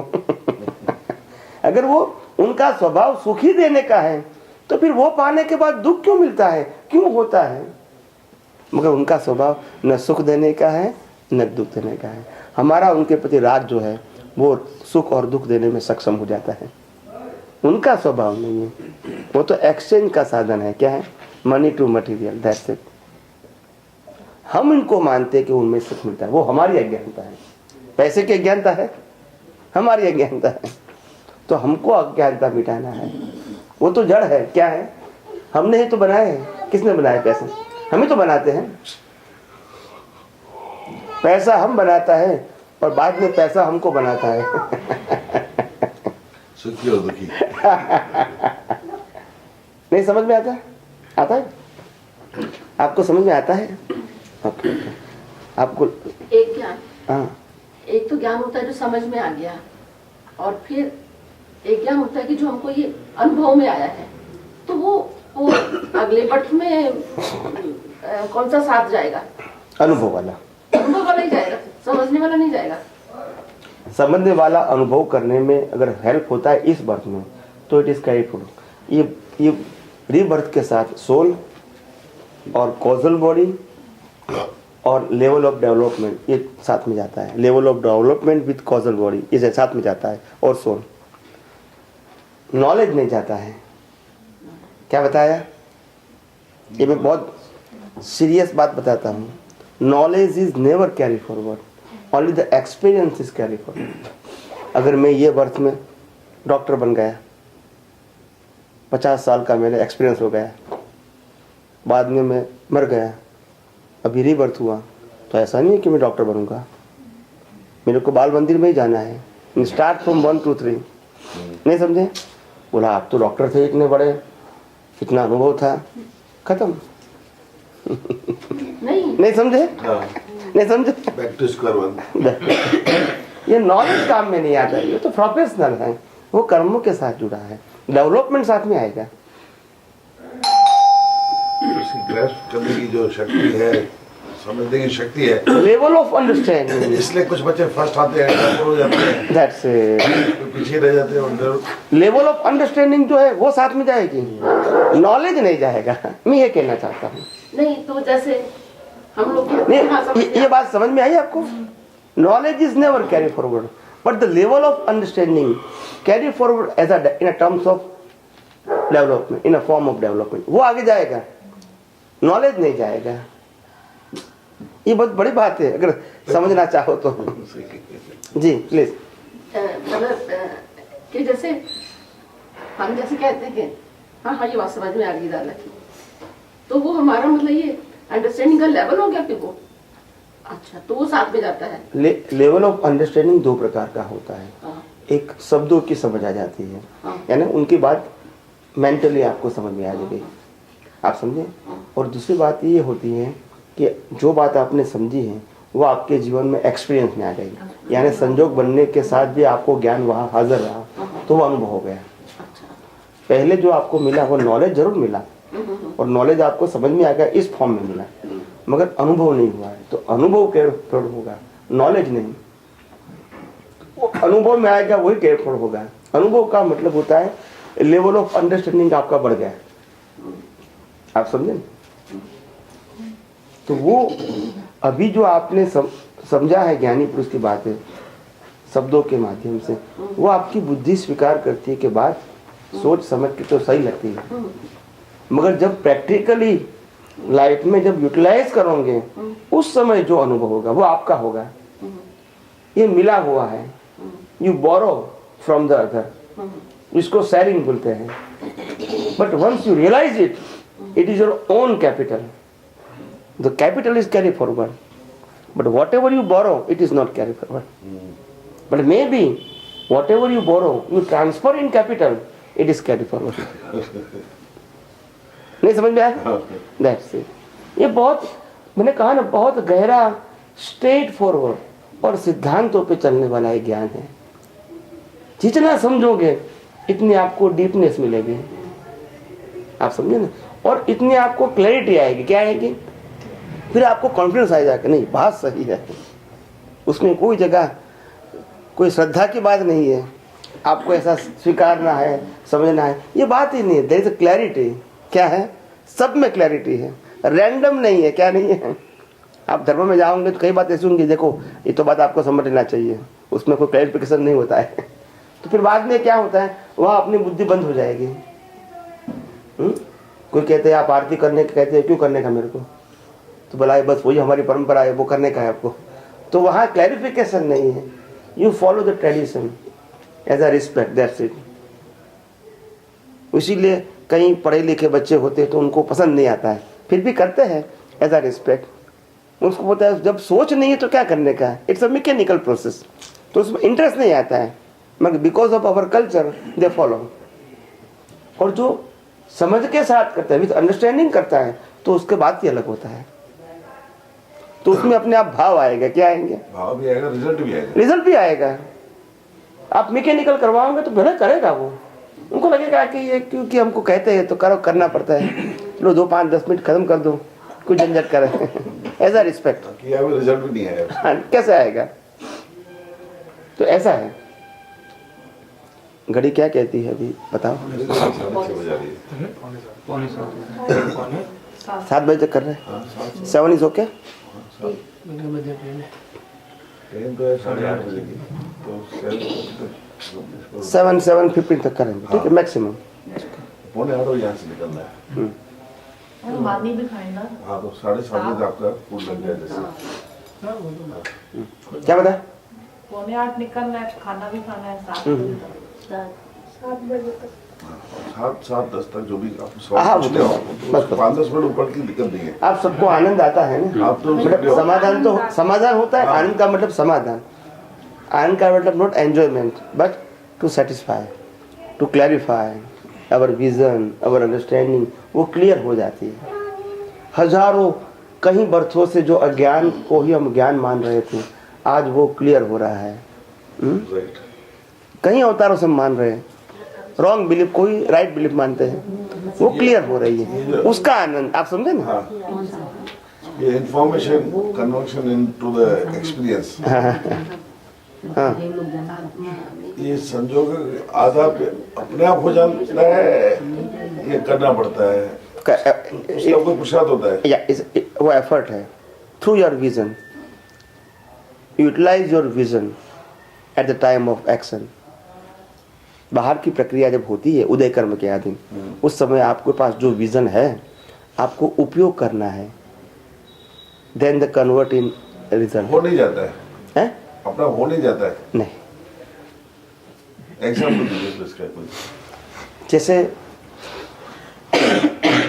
मेरे को ज्ञान हो गया कि ये मेरे ही कर्मों का फल है, अच्छा या बुरा जो मिलता है मेरे को ज्ञान यानी समझ में आ गया, उसमें कोई मेरे को कन्फ्यूजन नहीं है।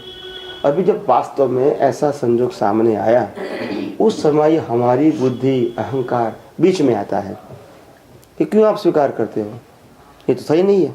उनका तो रोल होता है ना, ये लेके आए, पूरा अंतस्करण लेके आए उनके साथ, तो उनका प्रभाव होगा, संघर्ष होगा। जितना पावर वो अंतस्करण में, इतना वो बताएंगे।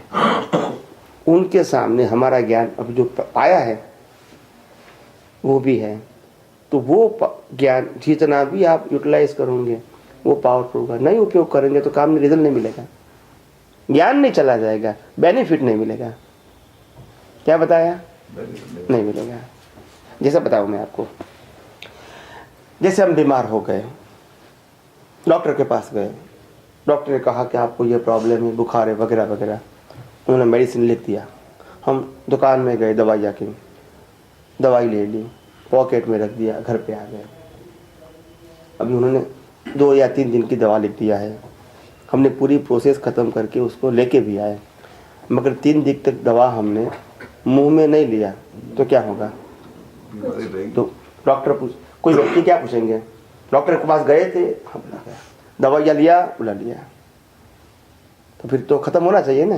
मगर वो ऐसा नहीं पूछेंगे आपने लिया कि खाया कि नहीं खाया, वो पूछेंगे मतलब बाजार में से लिया कि नहीं, तो वो समझे कि हाँ मैंने लिया, मगर यूटिलाइज नहीं किया, तो यहाँ तक प्रोसेस सही थी, यहाँ ब्रेक हो गए तो उसका रिजल्ट नहीं मिलता है। ऐसे आपने ज्ञान पाया, ज्ञान समझा, मगर उपयोग नहीं किया तो रिजल्ट कैसे मिलेगा?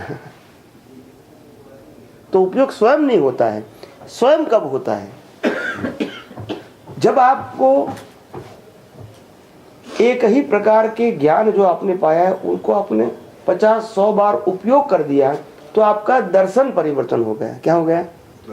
अभी जब भी संजोग आते तो उसी दृष्टि से आप उसको देखते हैं, बट नेचुरल, तो वो पुरुषार्थ की जरूरत नहीं फिर, क्योंकि वो स्वयं काम करता है ना। तो प्रैक्टिस की बात होगी, 50 बार एक्सपीरियंस करने की हाँ, बात। तो प्रैक्टिस होती है, तो प्रैक्टिस ही परफेक्ट होता है ना। नहीं, पर जो आप बता रहे ईगो आके वो प्रॉब्लम क्रिएट करता है। नहीं, बाद में नहीं करेगा, बात तो नहीं करेगा, शुरू में शुरू में तो करेगा ना, क्योंकि उनका पावर ज्यादा है ना। आपके अनुभव के पावर से, सभी संजोगों में थोड़ा आपके अनुभव के पावर के पास, बताऊं मैं आपको, आपके अनुभव के पावर के पास आपके जो हिसाब का जो पावर है वो पावरफुल होगा तो वो अज्ञान काम करेगा।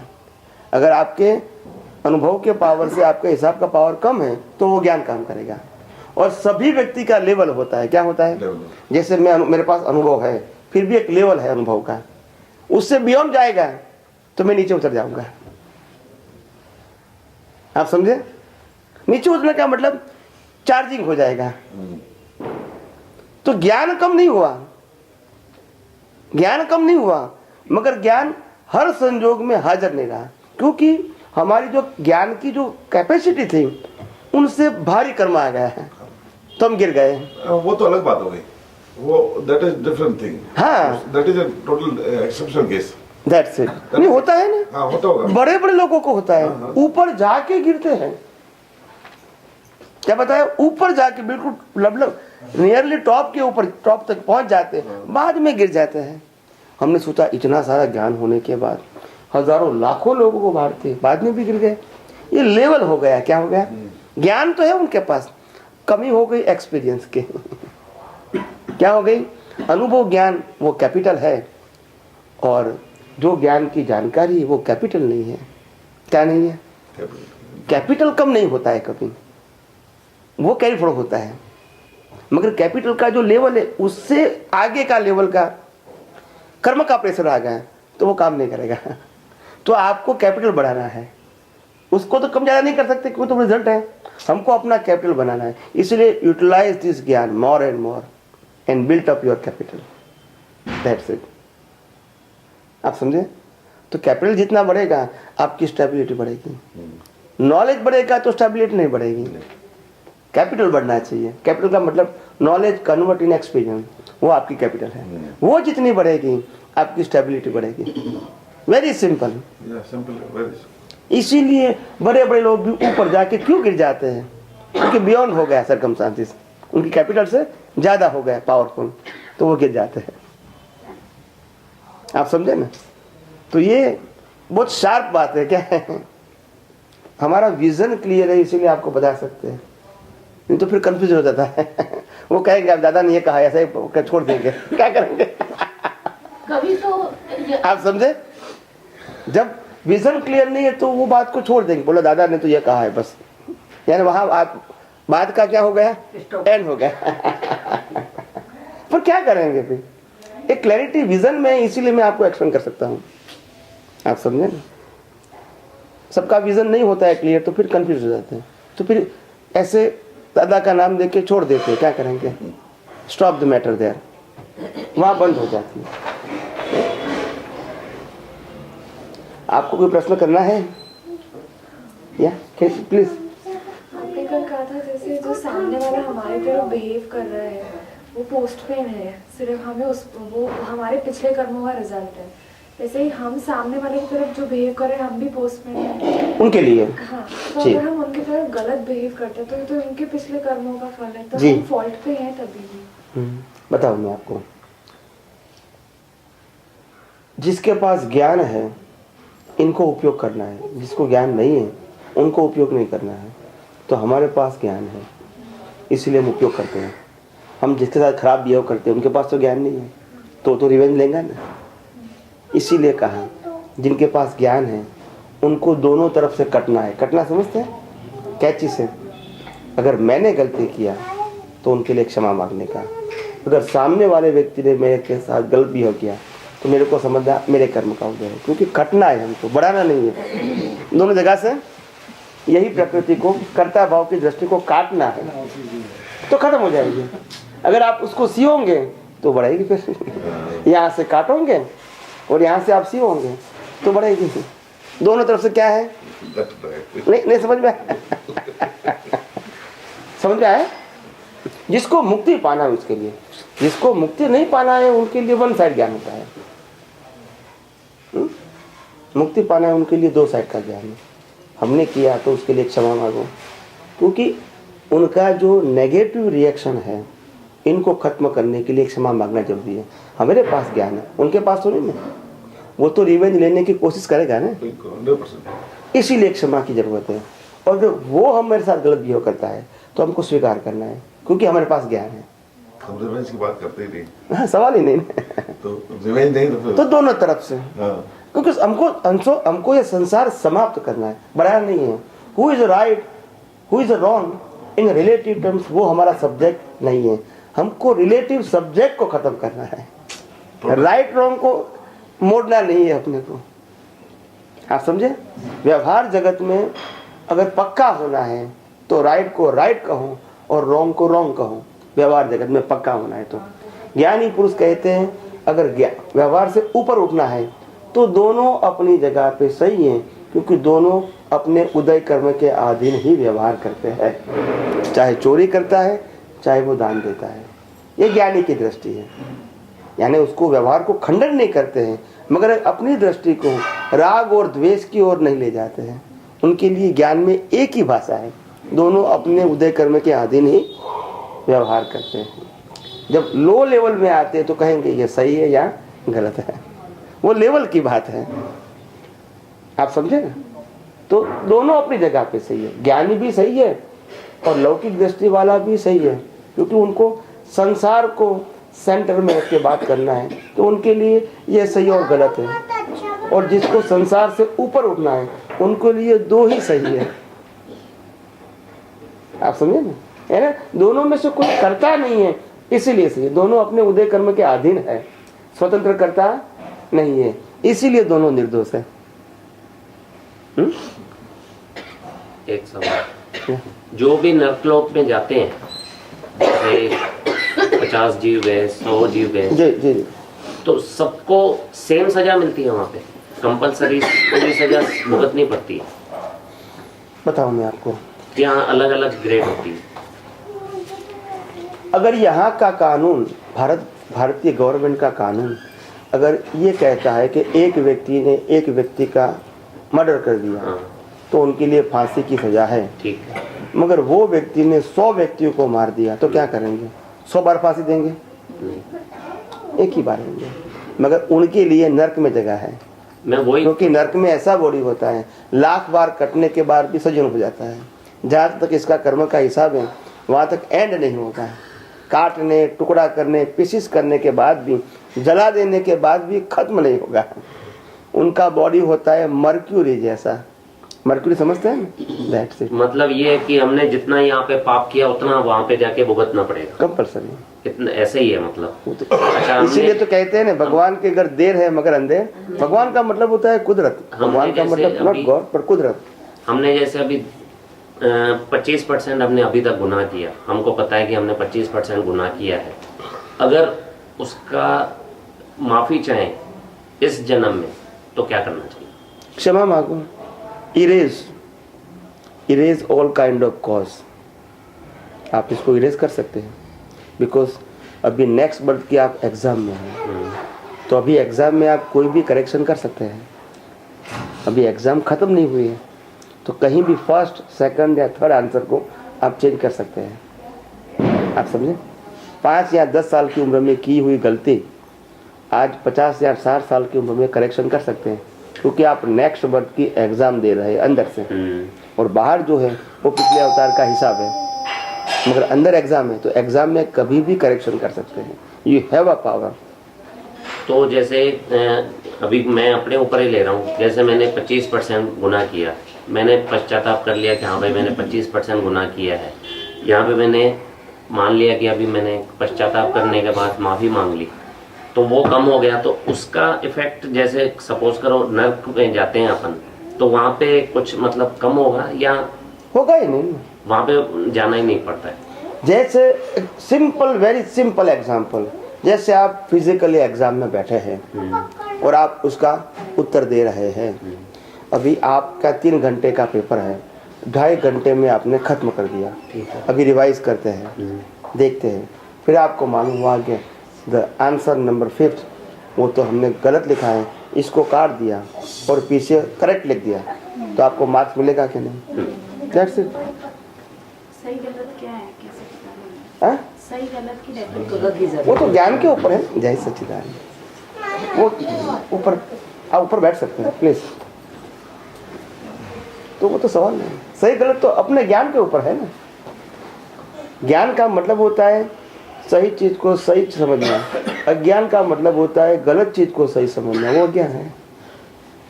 अज्ञान और ज्ञान की डेफिनेशन का अंतर इतना ही है, गलत चीज को सही समझना वो ज्ञान है, और सही चीज को सही समझना वो ज्ञान है। मैं इस कर्म में ये अपने जीवन को चलाने वाला हूँ, मैं नामधारी हूँ, मैं शरीरधारी हूँ, ऐसा निश्चय से मानना वो अज्ञान है,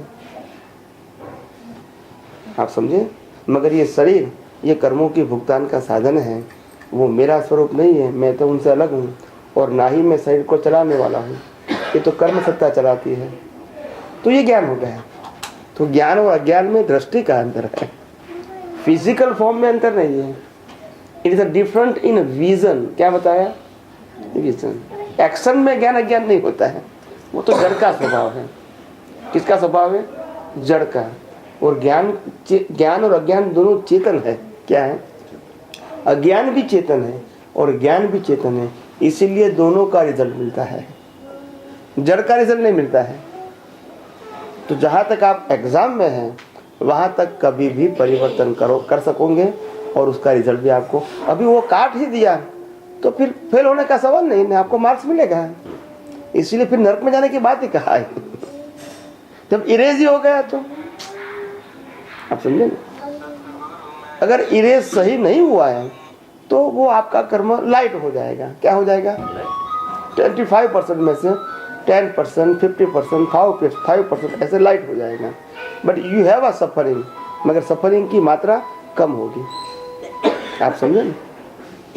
मतलब नरक गति में जो जाते हैं, जैसे किसी ने, जैसे आपने कहा कि 100 उसने मर्डर किए हैं, तो उसको मतलब 100 मर्डरों की वहां सजा भुगतनी पड़ेगी। हाँ, 100 बार मरते ही पैदा होते, मरते ही पैदा। उनका बॉडी ऐसा होता है, मर्क्यूरी जैसा। उसको काट भी दिया फिर पैदा हो गया, फिर काट दिया पैदा हो गया, उसके टुकड़े टुकड़े कर दिए तो भी पैदा हुआ। ऐसी वहाँ बॉडी होती है। मर्क्यूरी समझते हैं? मर्क्यूरी समझते हैं? पारा जिसको बोलते हैं। हम तो यहाँ खुश होते हैं कि हाँ भाई मैंने सामने वाले से चीटिंग की, पर हिसाब तो ऊपर देना पड़ता है ना। ऐसा जितना गलत कर्म बांधते समय जितने भी स्ट्रांग भाव होते हैं, ऐसा ही स्ट्रांग सफरिंग आएगा। अच्छे के लिए अच्छा आएगा और बुरे के लिए बुरा आएगा। और अच्छा काम अच्छी भावना के लिए किया तो भी अच्छा फल मिलेगा, और बुरा काम बहुत स्ट्रांगली किया है तो भी आपको बुरा फल स्ट्रांगली मिलेगा। दोनों का रिजल्ट तो इक्वल होता है ना, साइंस में प्लस माइनस नहीं होता है। और कई जैसे कहते हैं कि यहाँ करना यहाँ भरना, कई कहते हैं ना, तो उनको डिटेल में समझाइए। वो तो क्या कहता मतलब है, उनको यहाँ पे भी भुगतना पड़ेगा। आप जॉब यहाँ करोगे तो सैलरी अभी मिलेगा, नेक्स्ट बर्थ में नहीं मिलेगा। नहीं, जैसे कहते हैं यहाँ करना यहाँ भरना, वो स्थूल भाषा है। स्थूल समझते हैं ना, दृष्टि की भाषा है। अभी शादी करे तो अभी वाइफ मिलेगा, नेक्स्ट बर्थ में मिलेगा। ये स्थूल भाषा, स्थूल समझते हैं। बच्चों की भाषा, बच्चों की बात नहीं समझे। नहीं, जैसे किसी ने ज्ञान की भाषा नहीं है, बच्चों की भाषा। किसी ने किसी के साथ बुरा किया और कहते हैं कि हाँ देखो अब इसका एक्सीडेंट हो गया, वो मिथ्या मान्यता है, सही नहीं है। अच्छा, नहीं भी हो सकता ये है, नहीं है ऐसे। नहीं भी हो सकता है। गलत काम करने से, गलत काम करेंगे तो उसका गलत फल मिल ही जाएगा, तो कोई बुराई नहीं करेगा। और अच्छा सही काम करेंगे उसको यहाँ रिजल्ट मिल जाएगा, तो फिर कर्म की बात ही कहाँ है। अगर मैं पैदा होते ही झोपड़ी में पैदा होता हूँ तो आखिर मैंने क्या किया अभी? और एक महल में पैदा होता है। नहीं, अभी क्या किया पैदा होते हैं? तो वो तो अभी का रिजल्ट ही नहीं है। अभी तो मैंने कुछ नहीं किया है, फिर मैं क्यों झोपड़ी में पैदा हुआ? नहीं, पिछले बर्थ का रिजल्ट है, अभी का नहीं है। From birth to date our whole life is pre decided, including our mind, speech and action. उनमें परिवर्तन करने की क्षमता किसी में नहीं है। जब भगवान कृष्ण एक बार उस जमाने के एस्ट्रोलॉजर ने बताया था कि हे कृष्णा, आपकी मौत या आपका मृत्यु आपके ये भाई से ही होगा, ये बता दिया। वो भाई ने भी सुन लिया, तो उनको कृष्ण भगवान के पास बहुत लगाव था। तो बोला मेरा भाई का मौत मेरे से होगा, तो वो जंगल में चला गया कि रहूं तो उसको मारूं नहीं। क्या बताया? तो वो जंगल में चला गया जहाँ कोई आम इंसान नहीं रहता है, ऐसी जगह पे वो चला गया उनको भाई को बचाने के लिए, और कुछ नहीं। वो जंगल में चला गया। तो एक दिन कृष्ण भगवान जब उसका अंत समय आ गया तो वो और उनके भाई अपना रथ लेके जंगल में घूमने निकले, जहाँ चारों ओर कुछ नहीं है, पहाड़ियाँ है, जंगल है, घने पेड़ है, वही जगह थी। वो गए, धूप बहुत थी। फिर कृष्ण भगवान को लगा कि मेरे को प्यास लगी है, तो उनके भाई जो बलराम थे उन्होंने कहा आप यहाँ आराम करो, मैं कहीं से भी पानी ढूंढ के आपके लिए लाता हूँ। तो वो कृष्ण भगवान वहाँ सो रहे हैं, जमीन पे लेटे हुए हैं, और उनका जो धोती है वह ऐसे हिलती है पवन से। तो दूर से वो पारधी ने देख लिया कि यहाँ कोई पक्षी है, क्या है, पक्षी। उन्होंने तीर लगाया और तीर उसके पाँव में लग गया और यहाँ तक आ गया और चीस निकली मुंह में से। क्या निकली? जब चीस निकली तब उनको मालूम हुआ कि ये कोई एनिमल नहीं है, ये इंसान है। तो वो दौड़ के यहाँ आए, जब देखा तो वो कृष्ण ही थे। और बाद में तो अंत हो गया उनका, मगर उस समय कृष्ण ने कहा कि आप भाग जाओ, नहीं तो वो बलराम आपको मार देगा। तो उसको भगा दिया। मगर जैसा एंड होने वाला था ऐसा ही हुआ। कर्म सत्ता के आगे किसी भी नहीं चलती। नहीं तो आप बोल रहे थे ना बलराम भाई के हाथ से मौत हो गई। तीसरा वो भाई था, तीसरा अच्छा तीसरा कजिन ब्रदर। वो तो बड़ी फैमिली थी उस समय, तो कजिन ब्रदर, आप समझे ना। वैसे बलराम भी तो कजिन ब्रदर ही था। हाँ बलराम दोनों अलग अलग थे, दोनों की माता अलग अलग थी। तो पहले जमाने में तो 5 भाई भी साथ में रहते, तो इसको भाई कहते हैं। तो वो तो कहने का मतलब जो होने वाला था वही हुआ, उनको टाल नहीं सके कोई। उनके ज्ञान में वो समर्थ थे, मगर कर्म सत्ता के आगे किसी की नहीं चलती। नहीं समझे? कर्म सत्ता के आगे किसी की नहीं। वो ज्ञान अलग चीज है और कर्म सत्ता अलग चीज है। तो कर्म सत्ता के आगे किसी की नहीं चलती है। वो कुदरती जो नेचुरल लॉ है उसके मुताबिक ही जीना पड़ता है। और आत्मा के अंदर हम स्वतंत्र है, वहाँ कर्म सत्ता कुछ नहीं।